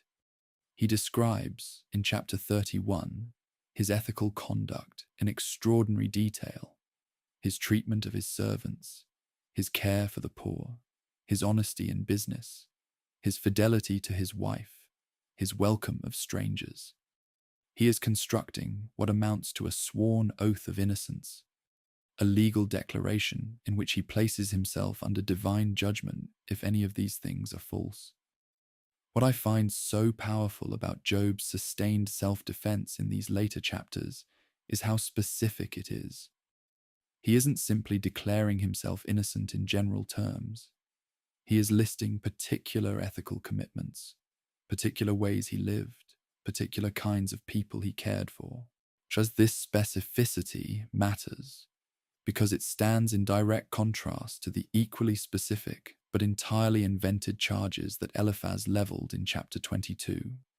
Job describes himself as a man who helped the poor, clothed the naked, assisted the fatherless, and cared for the widow, which is precisely what Eliphaz accused him of failing to do. One of them is describing reality. The other is constructing a narrative that fits a predetermined conclusion. And the text, by placing these two portraits side by side, invites the reader to make the comparison and feel the injustice of what the friends have done.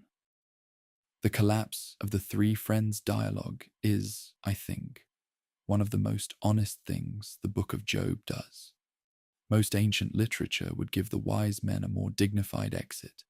Most frameworks would find a way to let the established authorities maintain their coherence to the end. But the book of Job does not do that. It shows us men of genuine learning and tradition being broken apart by a situation their learning and tradition cannot contain. Bildad's 6-verse final speech in chapter 25 is almost comical in its brevity for a man who once spoke at great length about the wisdom of the fathers. He manages only to say that humans are maggots and worms before the divine majesty, and then he stops. There's nothing left to say inside the framework he's been using, because the framework has failed. And Zophar's silence in round 3 is, in its own way, the most eloquent statement any of them makes by the end of the debate. What does this mean theologically? I think the breakdown of the three friends' position is the text's way of demonstrating that the retribution principle, however real and however grounded in genuine observation of the moral world, is not a complete account of reality. It cannot account for Job. It cannot account for the innocent person who suffers, not because of hidden sin, but because the world is more complicated than the system allows for. The friends are not wrong about everything. Their general principle holds in many situations, and the biblical wisdom tradition genuinely affirms it. But they have mistaken a true in many cases observation for an always and without exception law, and they have applied that law to a man whose situation specifically and deliberately contradicts it. And when the man they've applied it to refuses to accept the conclusion, they have nowhere left to go except further accusation. There's a pastoral lesson here that I carry with me from this part of Job's story. The moment we stop listening to someone's actual experience and start explaining it to them from within a system we've already decided is correct, we have left the territory of compassion and entered the territory of something closer to coercion. The friends wanted Job to accept their explanation because his acceptance would have confirmed their system. But Job knew his own experience better than they did, and his experience said their system was wrong about this. He held to that knowledge even when it cost him the comfort of agreement. And in doing so, he modeled something about the integrity of lived experience that I think has value far beyond the specific theological debate he was having. Your experience of your own life is data. It deserves to be held and honored. Even when the systems around you say it should fit a pattern, it doesn't fit. As the three friends fall into silence, Bildad's words trailing off, Zophar absent, Eliphaz having said everything, and more than everything his framework could support. There is a moment of quiet before the next voice enters, and the next voice is unexpected. It belongs to a young man who has been sitting nearby, listening to the whole exchange, growing increasingly agitated at what he has heard. His name is Elihu, son of Barachel the Buzite, and he is angry in a very specific and interesting way, angry at Job for justifying himself, and angry at the three friends for failing to answer Job adequately. He is a fourth voice that arrives without having been introduced and departs without being directly judged, and his role in the book has puzzled and fascinated scholars for centuries. In our next chapter, we'll sit with Elihu together and think about what he offers, what he gets right, and why his long and confident speeches are followed by God stepping out of a whirlwind and saying nothing that Elihu said. Of all the figures in the book of Job, the one I find most fascinating and most puzzling is Elihu. He appears without warning in chapter 32, after Job has finished his great defense and the three friends have gone silent. He has apparently been there the whole time, listening, waiting, holding his tongue because of the respect due to older men. And when he finally speaks, he speaks at length across 4 chapters, with a confidence that suggests he believes he has something the other 3 did not. His name, Elihu, means something close to "He is my God" or "My God is He" in Hebrew, a name that carries its own theological declaration. And he enters the story with the energy of someone who has been waiting a very long time to say what he knows. What I find remarkable is what happens after he's finished. God speaks from the whirlwind, and God says nothing, not a single word, that corresponds to Elihu's speeches. The young man who was most certain he had the answer is the one the divine response most thoroughly ignores. Elihu is introduced in Job chapter 32, verse 2, with a genealogy and a geographical identifier. He is the son of Barachel the Buzite, of the family of Ram. His Buzite lineage is worth pausing on, because some historical and interpretive sources connect Buz to the Buz, mentioned in Genesis chapter 22, verse 21, as one of the sons of Nahor, who was the brother of Abraham. If that connection holds, it would place Elihu within Abraham's extended family, a connection that some scholars in the interpretive tradition have found meaningful, while others consider it too speculative to press. What we can say with more confidence is that Elihu's specific naming and genealogy, unlike the somewhat more cursory introductions of the 3 friends, suggests the ancient writers wanted us to pay attention to who he is before we hear what he says. He is not an anonymous young man. He is placed within a specific lineage and given a name of theological weight. His anger is the first thing the text tells us about him, and it's a specific and interesting kind of anger. Verse 2 of chapter 32 says he was angry at Job because Job justified himself rather than God. And verse 3 adds that he was angry at the 3 friends because they had found no answer and yet condemned Job. So Elihu is dissatisfied in 2 directions at once: dissatisfied with Job's self-defense and dissatisfied with the friends' failure to properly answer it. He holds a position that doesn't quite align with either camp in the debate. He thinks the friends failed, but he also thinks Job went too far. He sees himself, essentially, as the one who can thread the needle that no one else managed to find. His self-appointed role is the corrective voice, the one who will finally say what needed to be said. And there is something very human in that posture. Most of us have been in a conversation where we were certain that both sides were wrong and that we alone could see the thing clearly.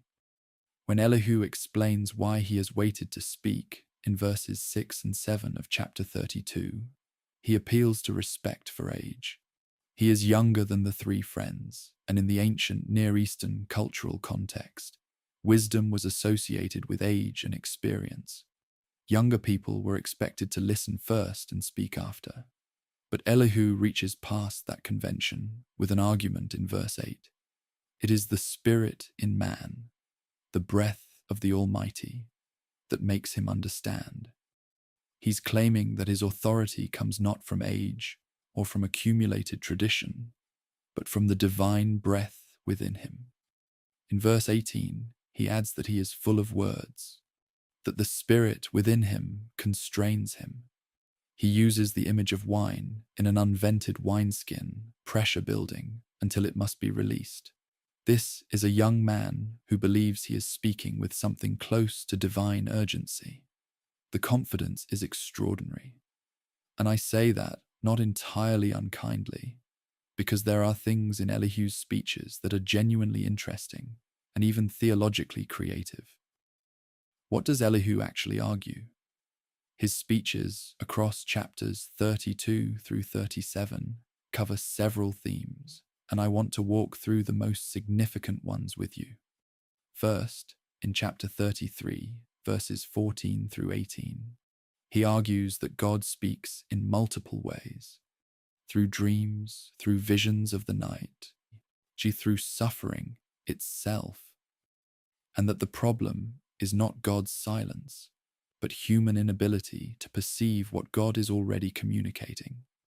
This is a meaningful contribution. He's pushing back against the idea, implied in Job's legal challenge, that God has simply gone absent from the proceedings. Second, in verses 23 and 24 of chapter 33, Elihu introduces the concept of a mediating angel, a figure who could be gracious to a person and say, "Deliver him from going down into the pit. I have found a ransom." This angelic mediator idea is genuinely theologically interesting, and some scholars see it as a development beyond what the three friends offered. Third, across chapters 36 and 37, Elihu makes extended arguments for God's majesty in creation, pointing to rain and thunder and lightning and the wonder of the natural world as evidence of divine wisdom and power. Here's what I find theologically interesting about that third argument. When God finally speaks from the whirlwind beginning in chapter 38, the divine speech is also grounded in creation, in the foundations of the earth, the boundaries of the sea, the stars, the animals. There is a surface similarity between what Elihu says and what God says. Some scholars, including Robert Gordis in his study of Job published through the Jewish Theological Seminary, have read Elihu as a kind of literary bridge, a figure who introduces the creation themes that God's speech will develop far more powerfully. Others read him as a foil, a figure whose confident but ultimately inadequate speech makes God's actual response look all the more authoritative by contrast. Still others have questioned whether Elihu's chapters were part of the original composition at all, or were added by a later hand. The text itself does not resolve these questions. An honest engagement with Job requires acknowledging that. The most significant textual puzzle surrounding Elihu is what happens, or what doesn't happen, at the end of the book. When God delivers his verdict in chapter 42, verse 7, he says to Eliphaz, "My anger burns against you and against your two friends, for you have not spoken of me what is right, as my servant Job has." Three friends are named. Elihu is not mentioned. God neither rebukes Elihu nor commends him. He is simply absent from the divine verdict. Now, this silence has been interpreted in multiple ways. Some scholars read it as implicit approval of Elihu, since he is not condemned. Others read it as implicit dismissal, since his long speeches merit no direct divine engagement. Still others suggest it is simply a literary feature of a text that never fully integrated Elihu into its original structure. What I can say with confidence is that this silence is real. It is noticed by careful readers, and it must not be resolved by simply deciding which interpretation we prefer and presenting it as settled. I think what Elihu represents in the larger architecture of the book is the failure of human certainty. Even young, spiritually energetic, well-intentioned human certainty. He arrives full of words and full of conviction, genuinely believing that he has seen what the older men missed. And some of what he says is not without merit. His arguments about divine communication through suffering and about the mediating angel are genuinely interesting. But the book's structure ultimately places Elihu's speeches in the position of the last human voice before the divine voice, and the contrast between the two is stark. When God speaks, the whole scale of the conversation changes. What Elihu thought was a comprehensive account of divine majesty turns out to be a sketch, small and partial and human-scaled. God's speech from the whirlwind dwarfs everything the four friends have offered, including everything Elihu said in his most confident moments. There's something gently humbling in the way Elihu's story ends. Or rather, in the way it doesn't end, in the way it simply stops and God begins. No final words, no resolution, and no one asking Elihu what he thinks of what God said. He entered with great energy and many words, and he exits into silence. And I find that the ancient writers are doing something quite deliberate with that. They are showing us that even the most energetic and sincere human attempt to explain God's ways ultimately reaches a point where it must stop talking and listen. Elihu talks beautifully about God's majesty in the storm, and then a storm comes. And out of that storm, God speaks. And the speech that comes is nothing like what Elihu predicted. What God says from the whirlwind is not an explanation, not a verdict on Job's case, not a commendation of any of the speakers. It is something else entirely, something so unexpected and so expansive that it leaves Job speechless, and it has been leaving readers speechless ever since. As we close this chapter of our story, the stage is set for the most remarkable scene in the entire book of Job. Elihu's words trail off. The four men, Job and his three friends, are sitting in whatever silence the end of a long, exhausting debate produces. And then it comes, a storm. Not the philosophical storm of the debate, not the inner storm of grief, but an actual, physical, arriving storm. A whirlwind, in Hebrew se'ara, the same word used to describe the wind that carried Elijah away in 2 Kings chapter 2. Out of this whirlwind, God speaks. And when you hear what God says, when we sit together in the next chapter with those words, I think you will understand why, after all the speeches and the arguments and the laments and the challenges and the long, confident monologues, the only honest response is to fall silent and listen. Rest now. The whirlwind is gathering. I want you to imagine that you have been in an argument for a very long time. Not a small disagreement, but the kind of argument that has consumed weeks, that has drawn in everyone around you, that has required you to defend the most intimate and painful truths of your own life against people who refuse to believe them. You are exhausted. Your words have been met with more words, your evidence with counter-evidence, your anguish with theological systems that cannot hold what you are actually experiencing. And then, in the middle of all of that, in the silence after the last human voice has finally stopped, something changes in the air around you. A wind begins. Not a gentle breeze, but a gathering, building, unmistakable storm. And out of that storm, a voice speaks. This is the moment we have been moving toward since the very first chapter of Job's story, and I want to walk through it with you slowly and carefully tonight, because what God says here is unlike anything else in the biblical library. It does not answer the question of why Job suffered. It asks 77 questions of its own. The word the text uses for what Job experiences in chapter 38, verse 1, is se'ara, a whirlwind or storm wind in Hebrew. This is not a casual meteorological detail. The same Hebrew word appears in 2 Kings chapter 2, verse 1, to describe the wind that took Elijah up from the earth. In the prophetic literature of ancient Israel, the storm theophany, God appearing within or speaking through an approaching storm, was a recognized and powerful form of divine self-revelation. We see it in Ezekiel chapter 1, verse 4, where Ezekiel's great vision begins with a stormy wind coming out of the north.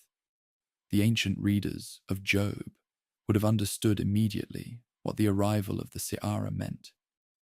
This is not a natural weather event that happens to coincide with the moment of divine speech. This is the announcement of God's arrival in the most recognizable form available in their theological vocabulary. Something of an entirely different order and magnitude is about to speak, and the storm is the signal that everyone, Job and his friends and Elihu and we as readers, should prepare to listen in a completely different way than we have been listening. God's opening words to Job in verses 2 through 4 of chapter 38 are often described as a rebuke, but I want to suggest that calling them simply a rebuke may be too narrow. God says, "Who is this that darkens counsel by words without knowledge? Dress for action like a man. I will question you, and you make it known to me. Where were you when I laid the foundation of the earth? Tell me if you have understanding." Now, there is unmistakably a challenge in these words.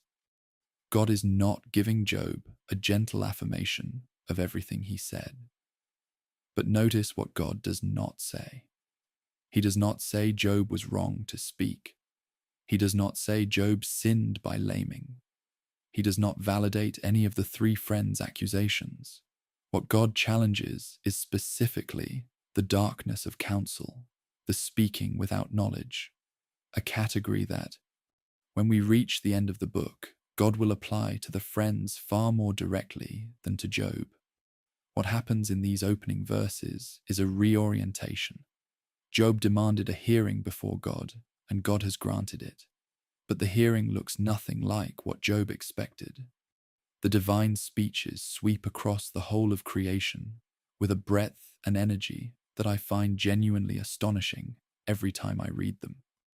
Beginning in verse 4 and running through chapter 38, God surveys the architecture of the physical world in a series of questions that Job cannot answer. Where were you when I laid the earth's foundations? Who determined its measurements? Who stretched a line across it? Who laid its cornerstone when the morning stars sang together and the sons of God shouted for joy? And these are not rhetorical flourishes. They are pointing at something real about the relationship between human knowledge and the totality of what exists. The morning stars singing, the sons of God shouting at the creation of the world. These images carry us back to that divine counsel we saw in chapter 1, but now expanded to cosmic scale, to the very moment of creation's beginning. The world that Job has been suffering in is incomprehensibly old and vast and carefully made, and Job was not there when it was fashioned. God moves through the physical world with extraordinary specificity. He asks about the sea, who shut it with doors when it burst from the womb, who made clouds its garment, who set boundaries for it and said, "Here shall your proud waves stop." He asks about the dawn, "Have you commanded the morning since your days began, and caused the dawn to know its place?" He asks about death. "Have you entered into the springs of the sea or walked in the recesses of the deep? Have the gates of death been revealed to you?" He asks about light and darkness. Where is the way to the dwelling of light, and where is the place of darkness? He asks about snow and hail. Have you entered the storehouses of snow, which I have reserved for the time of trouble, for the day of battle and war? Each question carries its own weight, its own reminder that the world Job inhabits is held in place by structures and orders and boundaries that existed long before Job's birth and will continue long after his death. The suffering he is experiencing, real and devastating as it is occurring within a context so vast that no human being can see its full shape from where they stand. Then, in verse 31, something wonderful happens. God names the stars. Can you bind the chains of the Pleiades or loose the belt of Orion? Can you lead forth the Mazzaroth in their season, or can you guide the bear with its children? The Pleiades and Orion are ancient and beloved star clusters, recognized and named across numerous cultures of the ancient world. The Hebrew names for these constellations appear here in Job, and also in the book of Amos, chapter 5, verse 8, confirming that ancient Israelites mapped and named the night sky with care. What I find moving about this moment is its beauty.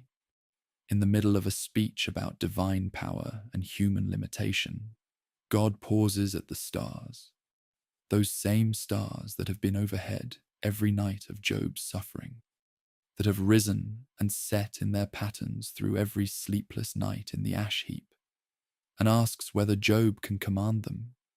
The answer is no, but the stars are there. They are beautiful. They are held in their courses by the same God who is speaking from the storm. And somehow, in the asking of the question, there is comfort folded inside the challenge. God's speech moves from the heavens to the earth, to the animal world in the second half of chapter 38 and through all of chapter 39. Have you hunted prey for the lion, fed the young ravens when they cry? Do you know when the mountain goats give birth, when the does bring forth their fawns? Who has let the wild donkey go free? Will the wild ox serve you, take your grain to your barn? Have you given the horse its might, clothed its neck with a mane, made it leap like the locust? Does the hawk soar by your wisdom, spread its wings toward the south? Does the eagle mount up at your command and make its nest on high? Each creature is presented with a kind of affectionate precision that suggests the divine speaker knows these animals intimately, knows their habits, their seasons, their natures, their ranges.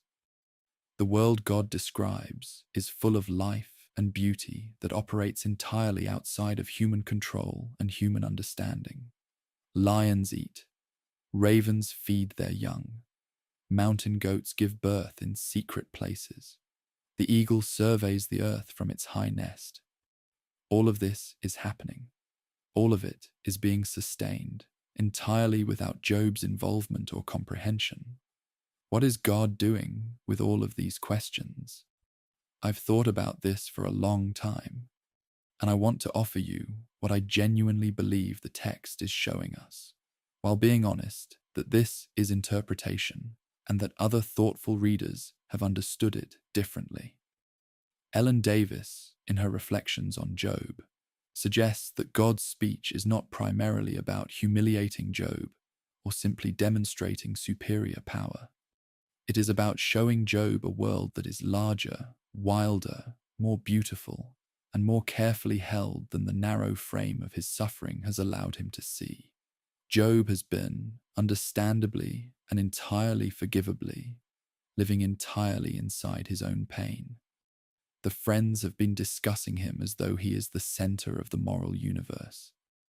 And God's speech says, gently and forcefully at once, look at the sea, look at the stars, look at the lion and the raven and the wild donkey.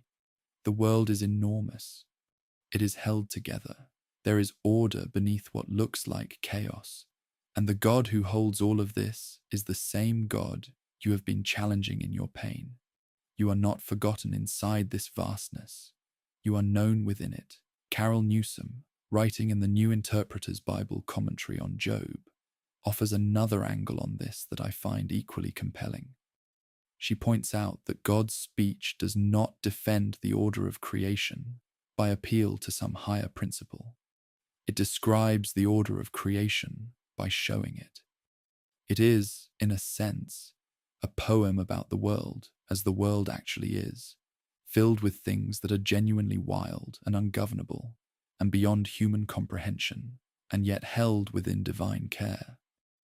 The ostrich in chapter 39 is a particularly striking example. God describes it as a creature that treats its eggs harshly. He forgets they might be trampled, fails as a mother in ways that seem almost comically bad, and yet runs faster than any horse.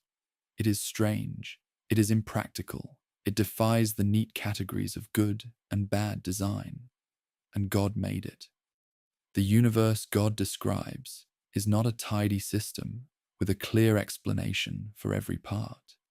It is capacious and strange and alive, and it is held by a wisdom that cannot be reduced to the retribution principle the Friends applied so confidently.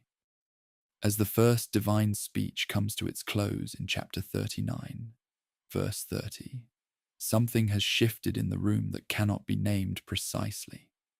Job is still in the ash heap. The sores are still on his body. The children are still gone. Nothing in the external circumstances has changed, and yet something has changed in the quality of the encounter. Job asked for a hearing, and God has arrived.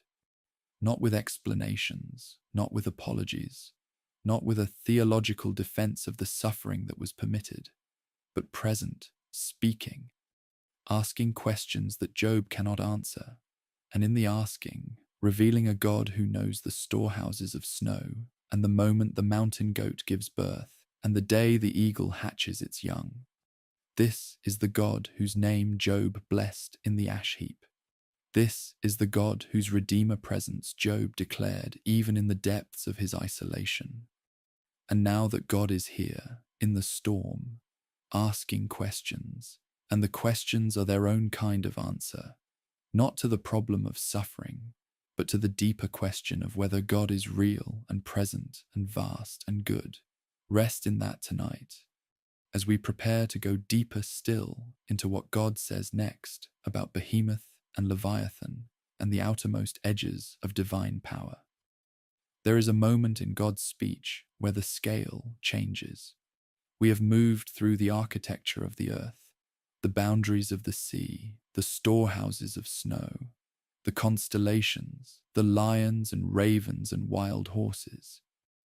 And now God arrives at two creatures that stand apart from all the others.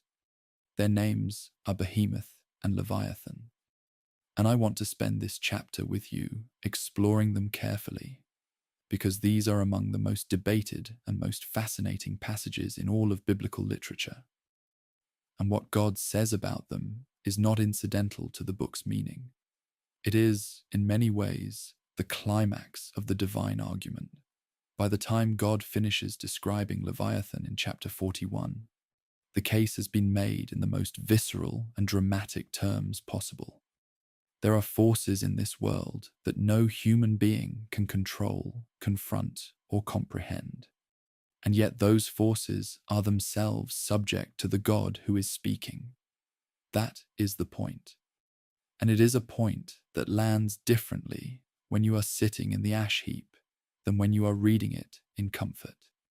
God introduces Behemoth in Job chapter 40, verse 15, with a phrase that carries enormous weight. Look at Behemoth, which I made as I made you. As I made you. Whatever Behemoth is, and we will look at the debate around its identity in a moment, God is placing it in direct relationship with Job. This creature and Job share something essential. They are both the work of the same divine hands. Behemoth eats grass like an ox, we read in verse 15. Its strength is in its loins, its power in the muscles of its belly. Its tail, and this is a detail that has fascinated and puzzled readers for centuries, is compared in verse 17 to a cedar tree. Its bones are like tubes of bronze, its limbs like bars of iron. It lies under the lotus plants in the covert of the reeds and marsh, hiding in the shadow of the water. And the mountains, the text says in verse 20, yield food for it, and all the wild beasts play nearby. No human can capture it with hooks or pierce its nose or trap it in snares. It is, within its own domain, beyond the reach of human power. Now here is where I want to be honest with you about a genuinely contested question. What is Behemoth? Across the centuries, readers have offered different answers. many traditional commentators, and many careful modern scholars, she have identified Behemoth as a hippopotamus, a creature known in ancient Egypt and possibly in the Levant, whose enormous strength, aquatic habitat, and thick-skinned body match several of the descriptions in the text. The Hebrew word behemoth is actually a plural form of the word for beast or animal, used here in an intensive sense to mean something like the great beast or the beast of beasts. In more recent centuries, some readers, particularly within certain creationist traditions, have suggested that behemoth might be a reference to a dinosaur or a large prehistoric creature, using the cedar-like tail as evidence. I want to be straightforward with you. This reading is not supported by the weight of careful biblical scholarship, and it imports modern categories into an ancient text in ways the text itself does not invite. The hippopotamus, or a similarly massive creature of the ancient Near Eastern world, remains the most textually grounded identification, though the possibility that Behemoth is a mythological or symbolic creature of chaos is also seriously held by a number of scholars. Leviathan receives far more attention than Behemoth, 34 verses in chapter 41, compared to Behemoth's 11, and the description that unfolds across those verses is extraordinary. Leviathan cannot be captured with a hook, the text says in verse 1. Its hide cannot be filled with harpoons, or its head with fishing spears. No one is fierce enough to rouse it, verse 10 tells us, and therefore, who can stand before God? Its back is made of rows of shields, verse 15, close sealed together, so that no air can pass between them. When it raises itself up, verse 25, the mighty are afraid. Out of its mouth go flaming torches, verse 19, sparks of fire leap out. Smoke pours from its nostrils as from a boiling pot. Its breath sets coals ablaze and flame comes from its mouth. The text builds and builds, each verse adding another layer to a portrait of something so terrifying, so invulnerable, so beyond human reach that the cumulative effect is overwhelming. The question of what Leviathan is carries even more complexity than the question about Behemoth. And here I need to bring in some genuinely important historical and archaeological context. Scholars, including John Day, who wrote an extensive study called God's Conflict with the Dragon and the Sea, have documented the deep connections between Leviathan in the biblical texts and a creature called Litan or Lotan that appears in the Ugaritic mythological texts discovered at Ras Shamra in modern Syria. These texts, dating from roughly the 14th century before the Common Era, describe a sea dragon defeated by the storm god Baal, and the imagery used for this creature overlaps significantly with the imagery used for Leviathan across multiple biblical texts, including Isaiah chapter 27, Psalm 74, and Job. The ancient readers of Job were not encountering Leviathan as a new concept. They knew this creature from a wider cultural tradition, and what the biblical writers do with that tradition is theologically significant. They do not adopt the mythological framework uncritically, but they transform it. In the biblical account, Leviathan is not a rival deity or an independent chaos force. It is a creature that God made, a creature that God controls, a creature that, for all its terrifying power, operates within the boundaries of divine sovereignty. The final verse of God's description of Leviathan, chapter 41, verse 34, is one of those lines that I think the ancient writers placed with great deliberateness. God says that Leviathan surveys everything that is lofty and is king over all the sons of pride. King over all the sons of pride. Remember where this story began. Remember the heavenly court, the accuser who roamed the earth looking for something to challenge. The question of whether Job's faith was genuine or merely the reasonable response of a man whose life was comfortable. The adversary in that opening scene embodies something of this spirit of challenge, of scrutiny, of proud assumption that human virtue is always self-interested. And now, at the climax of God's speech, the king over all the sons of pride is described. And it is a creature that God made, that God controls, that no human being can stand against. The pride that assumed it understood Job's suffering. The pride that invented charges against him. The pride that believed its theological system was comprehensive enough to account for everything. All of that pride is subject to the same divine authority that governs Leviathan. I want to share with you something that I think gets to the heart of why these two creatures appear at the climax of God's speech rather than at its beginning. Throughout the dialogue between Job and his friends, the argument has circled around what is within human comprehension and human control. The friends believed that the moral universe was comprehensible enough that they could diagnose Job's situation from within their theological system.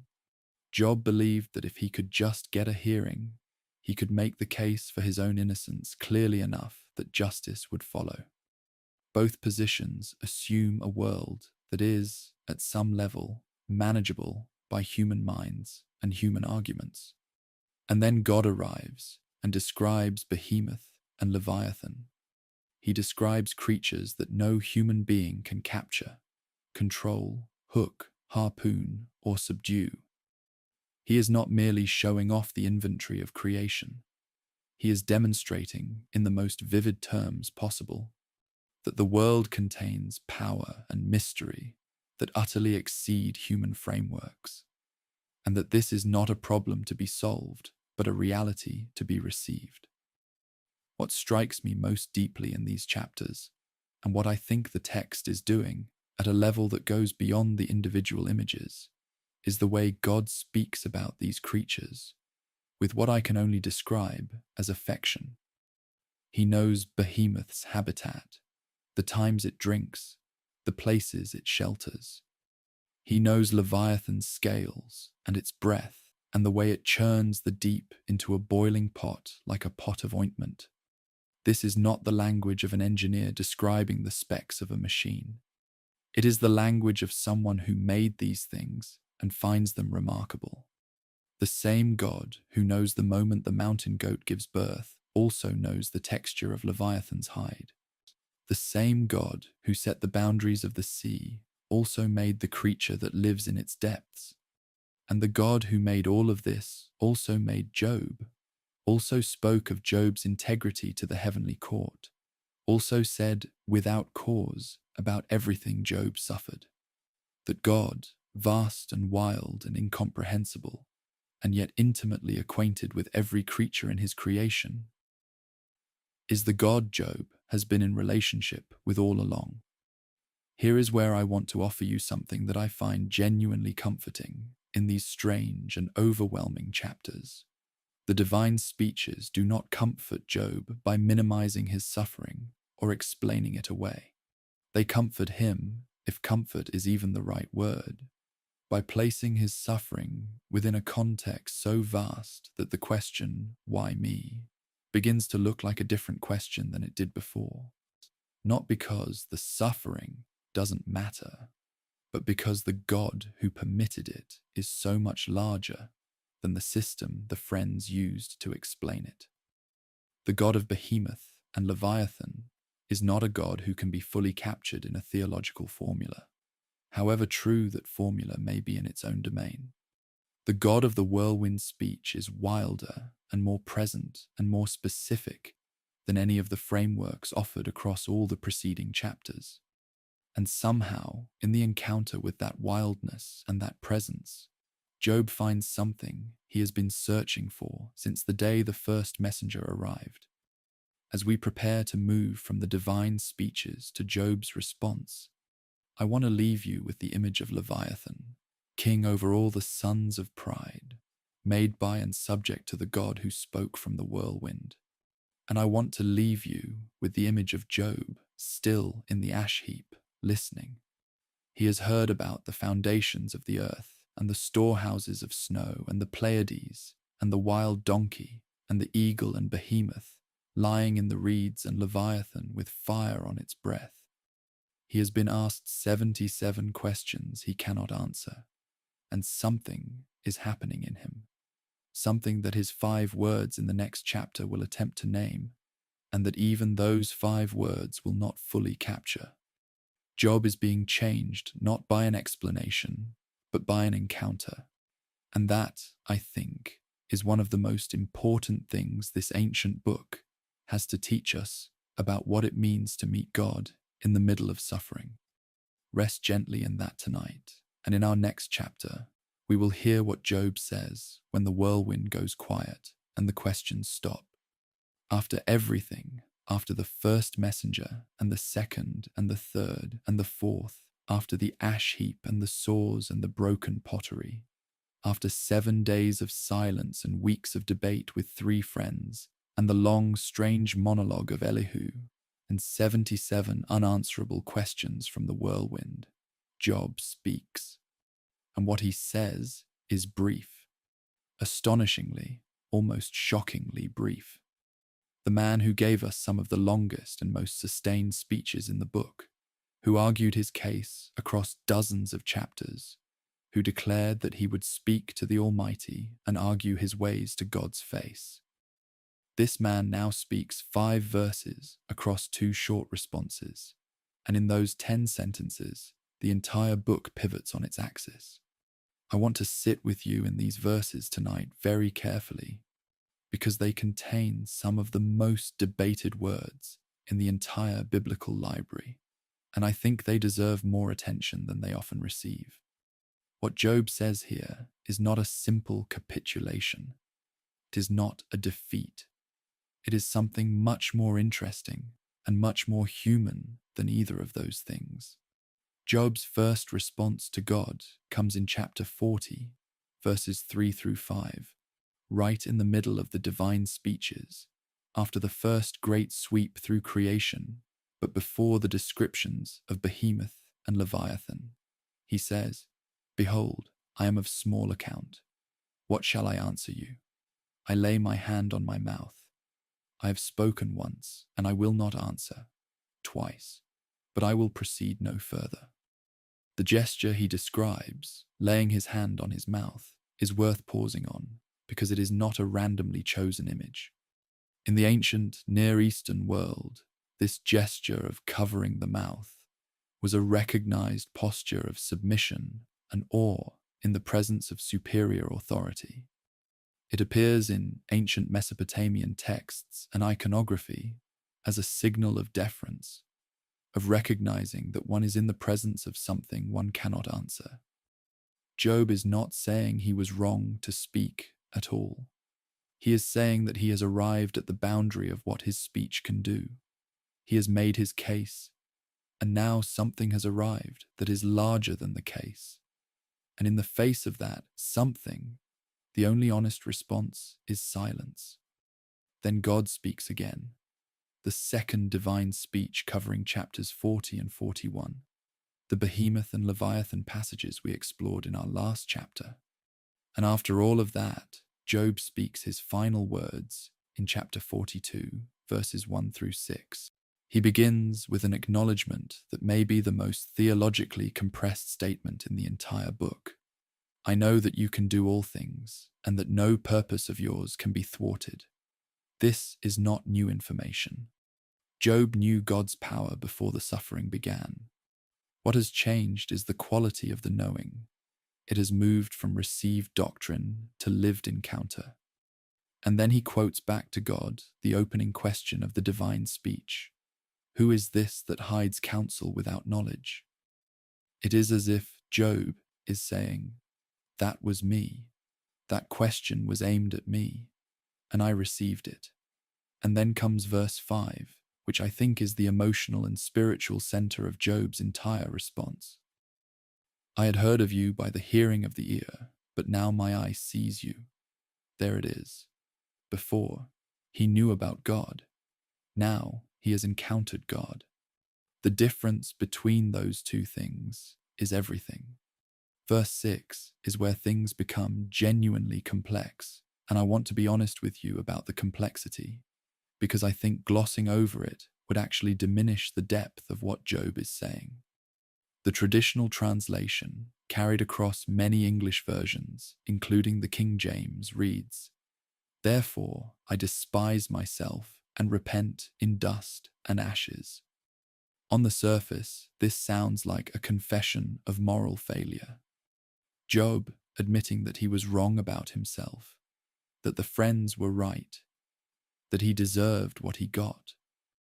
But there are serious problems with that reading, and careful scholars, including David Kleins and Ellen Van Wold, have pressed them in significant ways.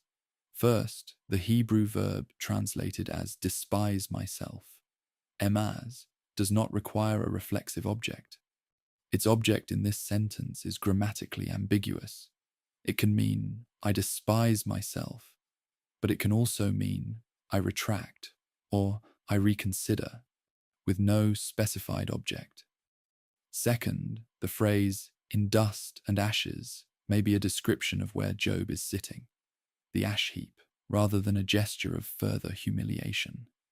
And third, and this is the point that matters most, God's verdict in chapter 42, verse 7, which we will look at in our next chapter, says explicitly that Job spoke what was right.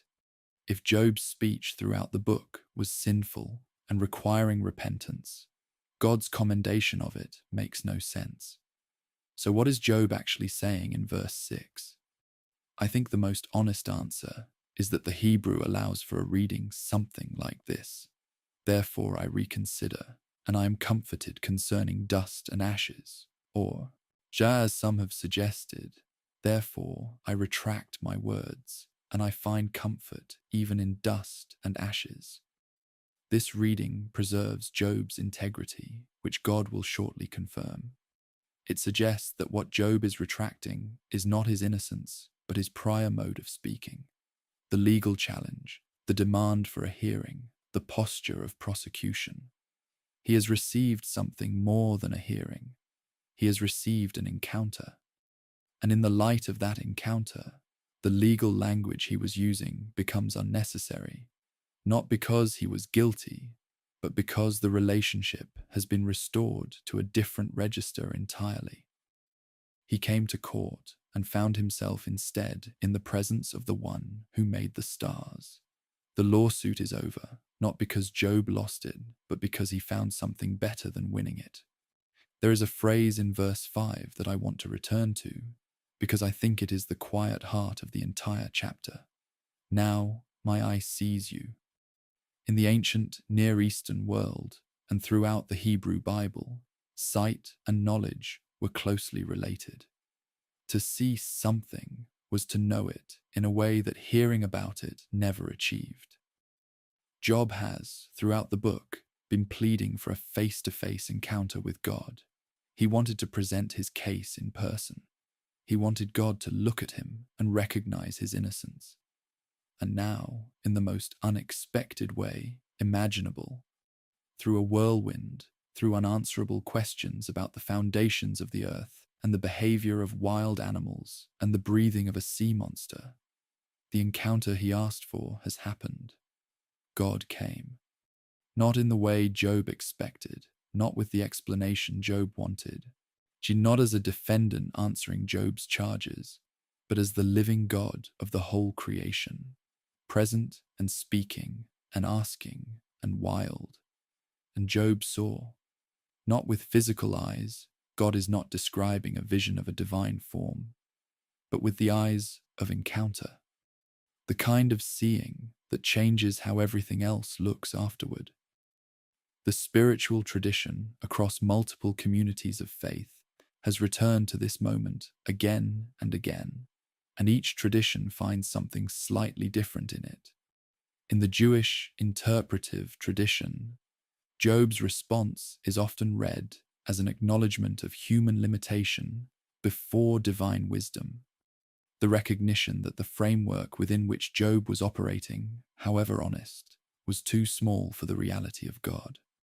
In the Christian tradition, many readers have seen in Job's encounter a foreshadowing of the kind of transformative meeting with God that comes not through argument but through presence, a theme that runs through the mystical literature of the Church from the Desert Fathers onward.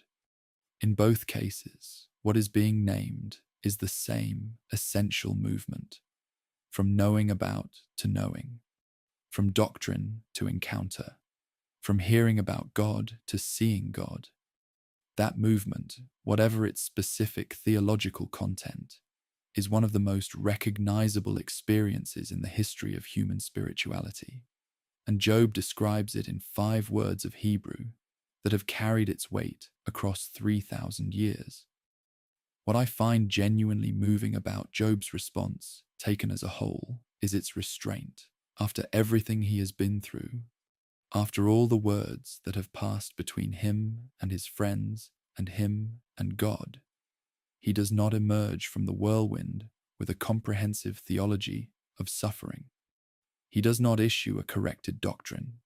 He does not explain what he now understands about why innocent people suffer.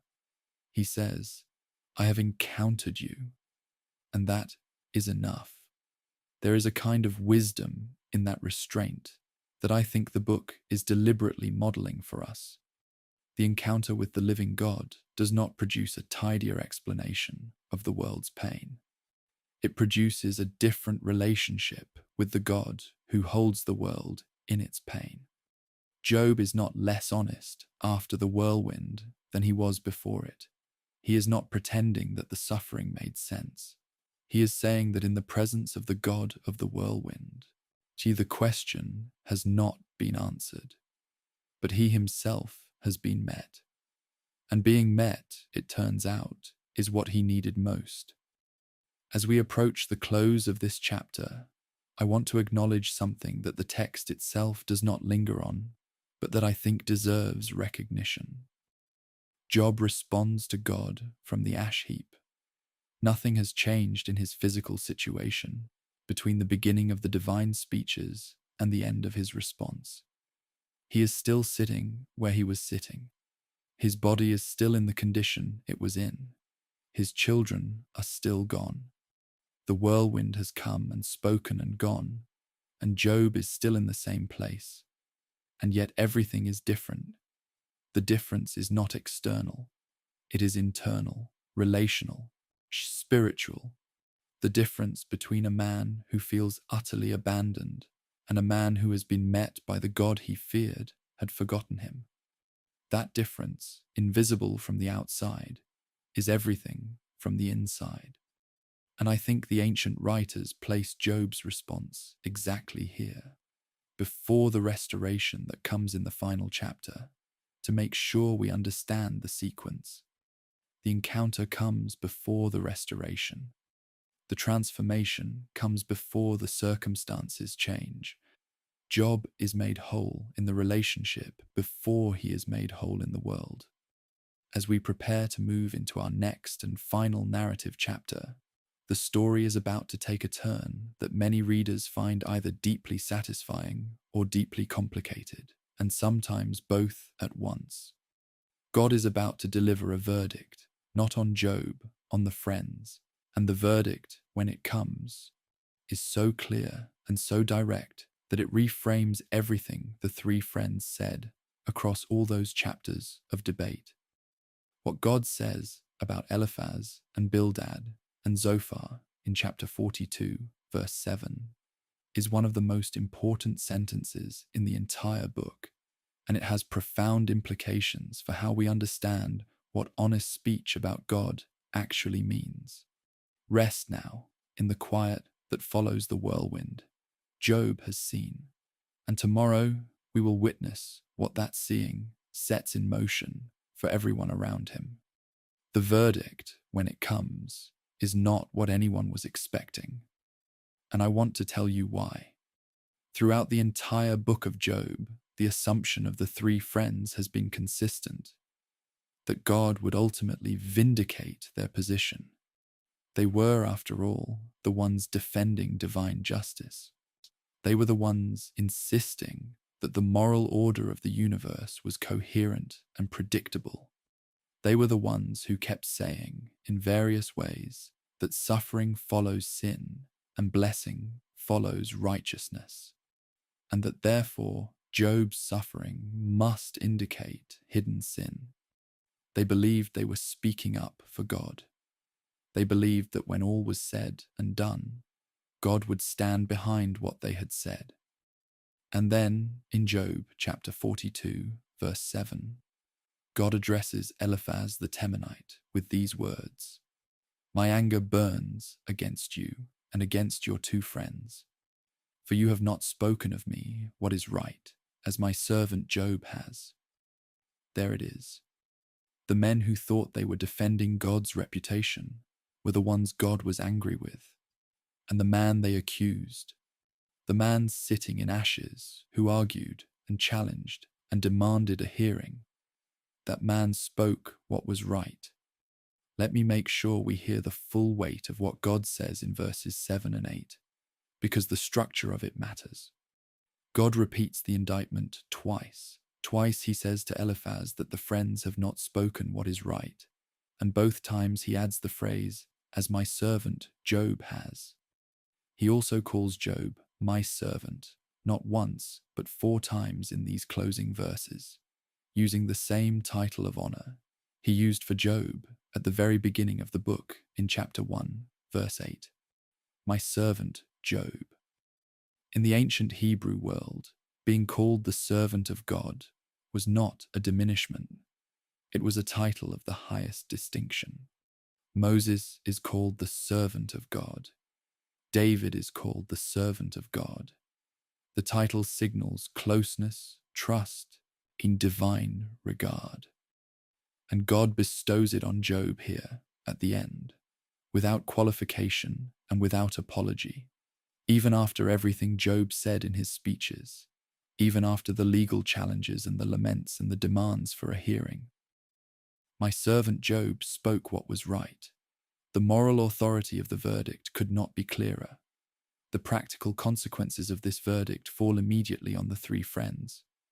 God tells Eliphaz that they must take 7 bulls and 7 rams and go to Job. And Job will pray for them, and God will accept Job's prayer on their behalf, dealing with them according to their folly. Think about that for a moment. The 3 men who spent weeks explaining to Job that his suffering was evidence of his spiritual failure are now required to go to Job and ask him to pray for them. The power dynamic has been completely reversed. The men who positioned themselves as Job's theological superiors must now come to him as supplicants, bringing offerings and requesting his intercession. And this is not a humiliation designed to wound them. It is a restoration of right relationship, a reordering of things according to the truth that God has now made plain. Job prays for his friends. The text says this in verse 10 with a detail of timing that I find remarkable. And the Lord restored the fortunes of Job when he had prayed for his friends. When he had prayed for his friends. The restoration begins at the moment of intercession, not before, not after. At that specific hinge point, when Job, still sitting in the ruins of his life, opens his mouth to pray for the people who made his suffering worse.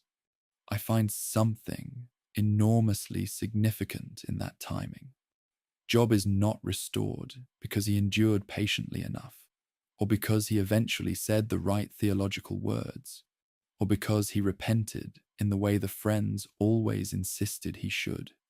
He is restored at the moment of his most generous act, praying for the people who hurt him. The book of James in the New Testament, in chapter 5, verse 11, holds up Job as an example of perseverance and points to the purpose of the Lord as the reason behind his story. And perhaps this is part of that purpose, not just the endurance of suffering, but the capacity to move from that suffering into generosity toward the very people whose words added to the pain. The restoration itself is described with a wonderful specificity in verses 12 through 15. Job receives double his original possessions, 14,000 sheep, where he had 7,000, 6,000 camels, where he had 3,000, 1,000 yoke of oxen, where he had 500, 1,000 female donkeys, where he had 500. All his brothers and sisters and former acquaintances come to him, eating bread with him and showing him sympathy and comfort. Each one brings him a piece of money and a gold ring. Job has 10 more children, 7 sons and 3 daughters, the same numbers as before. But then the text does something that I have always found quietly extraordinary. It names the daughters, but not the sons. The 3 daughters are called Jemimah, Kezia, and Keren Happuch, names that mean dove, cinnamon, and horn of eye paint or antimony, beautiful names suggesting beauty and fragrance and adornment. And the text adds, in verse 15, that their father gave them an inheritance among their brothers, which in the ancient Near Eastern legal context was highly unusual and deeply significant. The naming of the daughters and the granting of inheritance rights deserves a moment of careful attention, because scholars, including David Kleins, have noted that this detail is not incidental. In the ancient world that the Book of Job inhabits, daughters did not typically receive inheritance alongside their brothers. That was the legal structure reflected across most of the ancient Near Eastern world, with exceptions appearing in texts like the daughters of Zelophehad in Numbers chapter 27. By naming these 3 daughters and granting them inheritance, the restored Job is doing something that goes against the default of his cultural and legal context. He is, in the abundance of his restoration, extending dignity and provision to the people most likely to be overlooked by the system. I find that quietly moving. The man who suffered most has emerged from that suffering with an expanded generosity, not a shrunk or fearful holding on to what he now has, but a willingness to give beyond what convention required. Now, I want to be honest with you about something that many readers find difficult when they reach the end of Job's story. The restoration, the doubled flocks, the new children, the returned community, the prosperity can feel like a theological problem rather than a theological resolution. It can feel as if the book is ultimately endorsing exactly the retribution framework the friends tried to apply, that righteousness leads to blessing, that faithful endurance gets rewarded with material restoration. And I think that concern is worth taking seriously rather than dismissing. The key, I believe, lies in the sequence the text establishes. The restoration does not come because Job proved the friends right. It comes after God has explicitly said they were wrong. It comes after Job's encounter with God in the whirlwind, which had nothing to do with material outcomes. It comes at the moment of Job's intercession for his friends. The restoration is not the point of the book. It is the final grace note after the point has already been made. The encounter with God in chapters 38 through 42 is the climax. The restoration of chapter 42 is the epilogue. What about the children? This is the question that I think many readers feel, but don't always articulate. Job has 10 new children, but the first 10 children are still dead. New children are not replacement children. A new daughter named Jemimah does not undo the grief of 10 graves. And the text, to its great credit, does not pretend that it does. The restoration narrative does not say that Job forgot his grief, or that the new children made the old loss disappear. It simply records what came after and leaves the complexity of that intact. The scholar Tremper Longman III, in his commentary on Job, notes that the epilogue is not designed to resolve the theological tensions the book has raised. It is designed to show that Job's story ends within the faithfulness of God, not that it ends with all questions answered. Job lives another 140 years after his restoration, the text tells us in verse 16, and sees his children and his grandchildren to 4 generations. The ending is long and full, but it is not simple.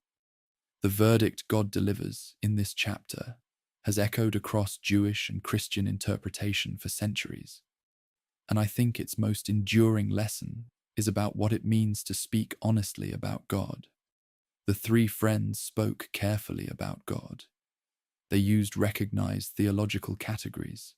They appealed to tradition and experience and mystical vision. They defended God's justice at every turn, and God was angry with them. Job spoke honestly about God. He complained, he challenged, he demanded, he accused, he lamented, he declared both trust and outrage in the same breath. And God said he spoke what was right. This suggests something that I find deeply freeing about the nature of honest relationship with God. It is not the polish of the language that matters, not the theological correctness of the framework. What matters is whether the speaking is real, whether it comes from the actual experience of the person speaking, whether it is directed toward God rather than away from God, whether it holds the relationship even while it wrestles with the pain. Job's speech did all of those things, and God called it right. As we bring this chapter to a close and prepare to step into our final reflection on the legacy of Job's story, I want to leave you with the image of Job at prayer for his friends, not the image of Job receiving his doubled flocks, not the image of the 3 beautiful daughters being given their inheritance, not the image of the long life stretching out to 4 generations of grandchildren. I want to leave you with the image of a man who suffered more than any of us are likely to suffer, sitting in whatever space he occupied, opening his mouth to pray for the people who made it worse. And at that moment, at precisely that moment, the restoration beginning. There is something there about the relationship between generosity and healing that the ancient text seems to believe very deeply. You can rest in that image tonight. And tomorrow, in our final chapter, we'll look at what Job's story has meant to the 3,000 years of human beings who have read it and found their own suffering named within it. We have come a long way together, from the peaceful fields of Uz to the heavenly court, from the ash heap to the whirlwind, from the legal challenges to the encounter with Behemoth and Leviathan, from the verdict to the restoration. And now, in this final chapter, I want to step back with you and look at the whole arc of this ancient story, not to tie it up with a neat conclusion, because the book of Job resists neat conclusions with everything it has, but to ask together what this story has meant and still means to the human beings who have carried it across 3,000 years of their own suffering. I've been sharing this story with you for many hours now, and I find myself, at the end of it, more moved than when I began. Not because it answers the question of why good people suffer, it doesn't, but because it takes that question with such seriousness, such honesty, such refusal to flinch, that the question itself begins to feel held rather than abandoned. And I think that is one of the most important things a story can do. Job's presence in the wider biblical tradition extends well beyond the book that bears his name. The prophet Ezekiel, writing in chapter 14, verses 14 and 20, places Job alongside Noah and Daniel as examples of outstanding righteousness. Men so exemplary that even their individual virtue could not save an entire nation from divine judgment if that nation had turned away. The fact that Ezekiel uses Job this way tells us something important. Job was a known and revered figure in ancient Israel's memory before, or at least independently of, the lengthy poetic book that develops his story. His name carried weight on its own. He was already understood as a byword for integrity and for the kind of righteousness that stands up under the most extreme conditions. By the time Ezekiel wrote in the 6th century before the Common Era, Job's reputation was already ancient and established enough to be cited alongside the greatest figures of the tradition. In the New Testament, the letter of James, in chapter 5, verse 11, makes direct reference to Job with words that have become one of the most quoted descriptions of his story. You have heard of the steadfastness of Job, and you have seen the purpose of the Lord, how the Lord is compassionate and merciful. This is a fascinating verse because it does two things at once. It commends Job's steadfastness, his holding on, his refusal to abandon the relationship, and it points forward to the purpose of the Lord as the frame within which Job's story makes sense. James does not explain what that purpose is. He simply names it and points toward the compassion and mercy of God as its destination. The New Testament does not resolve the theological tension in Job any more than the Old Testament does. It receives the story, honors the steadfastness it describes, and trusts the character of the God to whom the story is addressed. The Islamic tradition preserves Job as the prophet Ayyub, and his story appears in the Quran in chapter 21, verses 83 and 84, and in chapter 38, verses 41 through 44. In these passages, Ayyub calls out to God from his distress, acknowledging that God is the most merciful of those who show mercy, and God responds by removing his affliction and restoring him, and by granting him his family again. The Quranic treatment of Ayyub emphasizes patience, sabr, as the defining quality of his response to suffering, and he is held up across Islamic scholarship as a model of this virtue. The broad tradition of prophetic stories in Islam, known as the Qisas al-Anbiya, developed the story of Ayyub further, giving it additional narrative details not found in the Quran itself, in ways that parallel how Jewish and Christian traditions developed Job's story beyond the canonical text. Across all three of the great Abrahamic traditions, Job or Ayyub carries essentially the same meaning. Here is a person who faced the worst the world can do and did not let it destroy his relationship with God. The ancient textual tradition around Job is itself more varied than many readers realize, and I think knowing this adds richness to how we hold the story. The version of Job preserved in the Greek Septuagint, the translation of the Hebrew scriptures into Greek that was widely used in the ancient world, is approximately 1/6 shorter than the Hebrew Masoretic text that most modern translations are based on. Some passages appear in different forms, some speeches are condensed, some details differ. This means that ancient communities of faith were reading and transmitting slightly different versions of Job's story, shaped by their own contexts and needs. What remained constant across all versions was the essential shape of the story, the integrity of the man, the catastrophe of the testing, the debate with friends, the divine speeches, the restoration. The core held, even as the details varied at the edges, and from the pseudepigraphal tradition, we have a text called the Testament of Job, written sometime between the 1st century before the Common Era and the 1st century of the Common Era, which expands the story significantly. It gives Job's wife a name, Cetes, and develops her suffering in ways that the canonical text leaves largely unexplored. The Testament of Job is not part of the Protestant or Jewish biblical canon, but it was cherished in some early Christian communities and gives us a window into how ancient readers were engaging with questions the canonical text left open.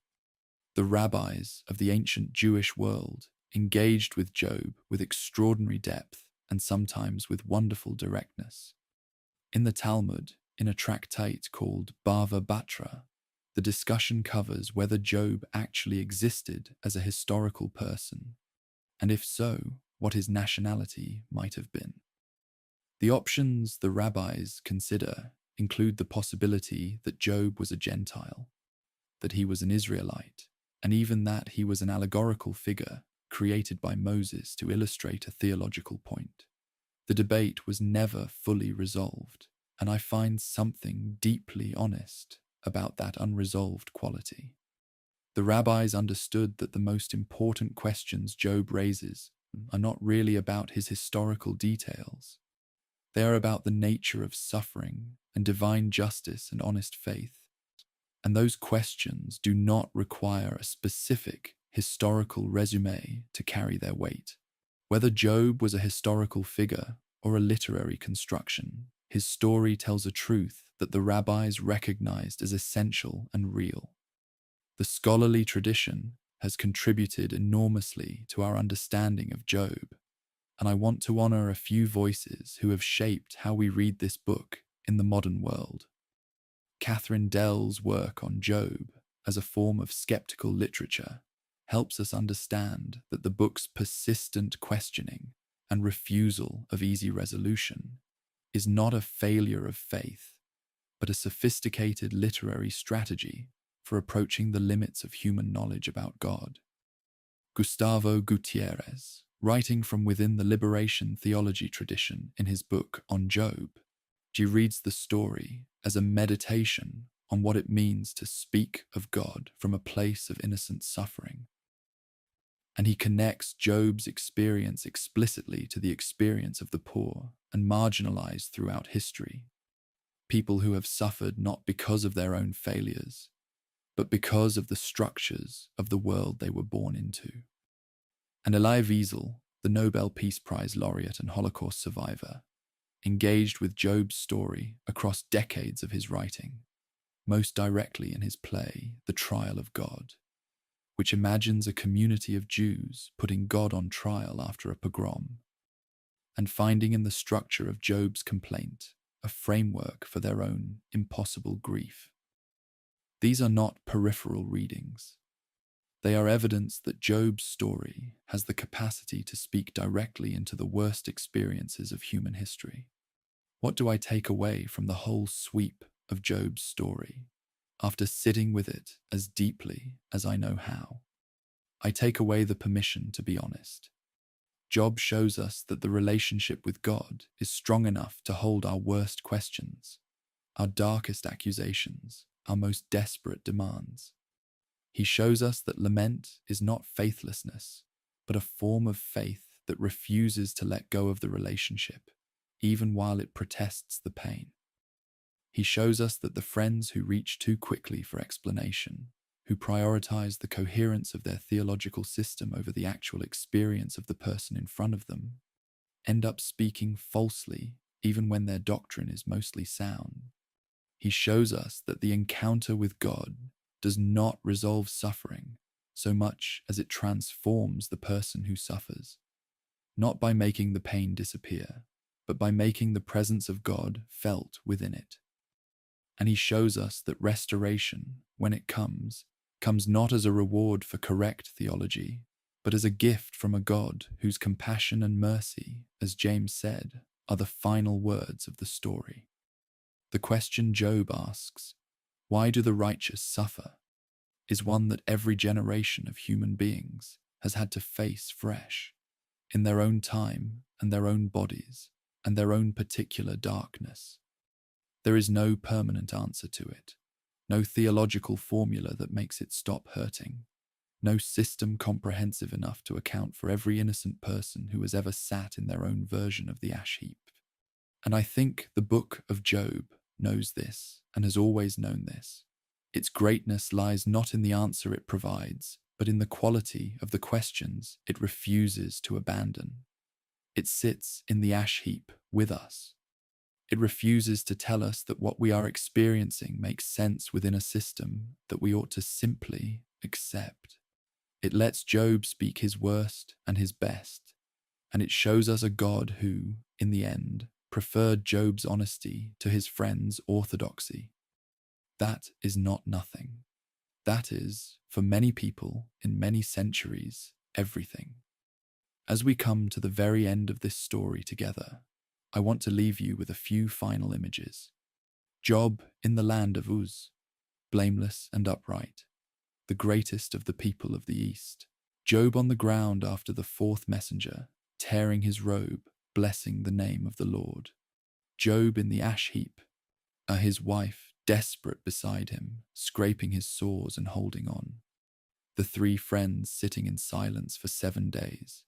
Job declaring from his deepest place, I know that my Redeemer lives. The whirlwind gathering, the questions coming, 77 of them, about stars and sea and snow and wild animals and the breathing of Leviathan. Job saying, in 5 Hebrew words, now my eye sees you. And then the prayer for his friends, the restoration beginning at the moment of intercession, the daughters named and given inheritance, the long life stretching to 4 generations. This is a story about a man. It is also a story about all of us, and it has been waiting in its ancient pages for each generation to arrive at their own ash heap and find it already there, honest, patient, full of questions, and quietly insisting that the God of the whirlwind has not forgotten a single soul that suffers in the dust. Rest now. The story of Job is complete, and somehow, in its completion, it opens rather than closes, pointing outward toward every person who has ever asked its oldest question in the dark. Whatever you are carrying tonight, you are not carrying it in territory that has never been walked before. Someone walked here first, in the land of Uz, and left these words behind. That is enough.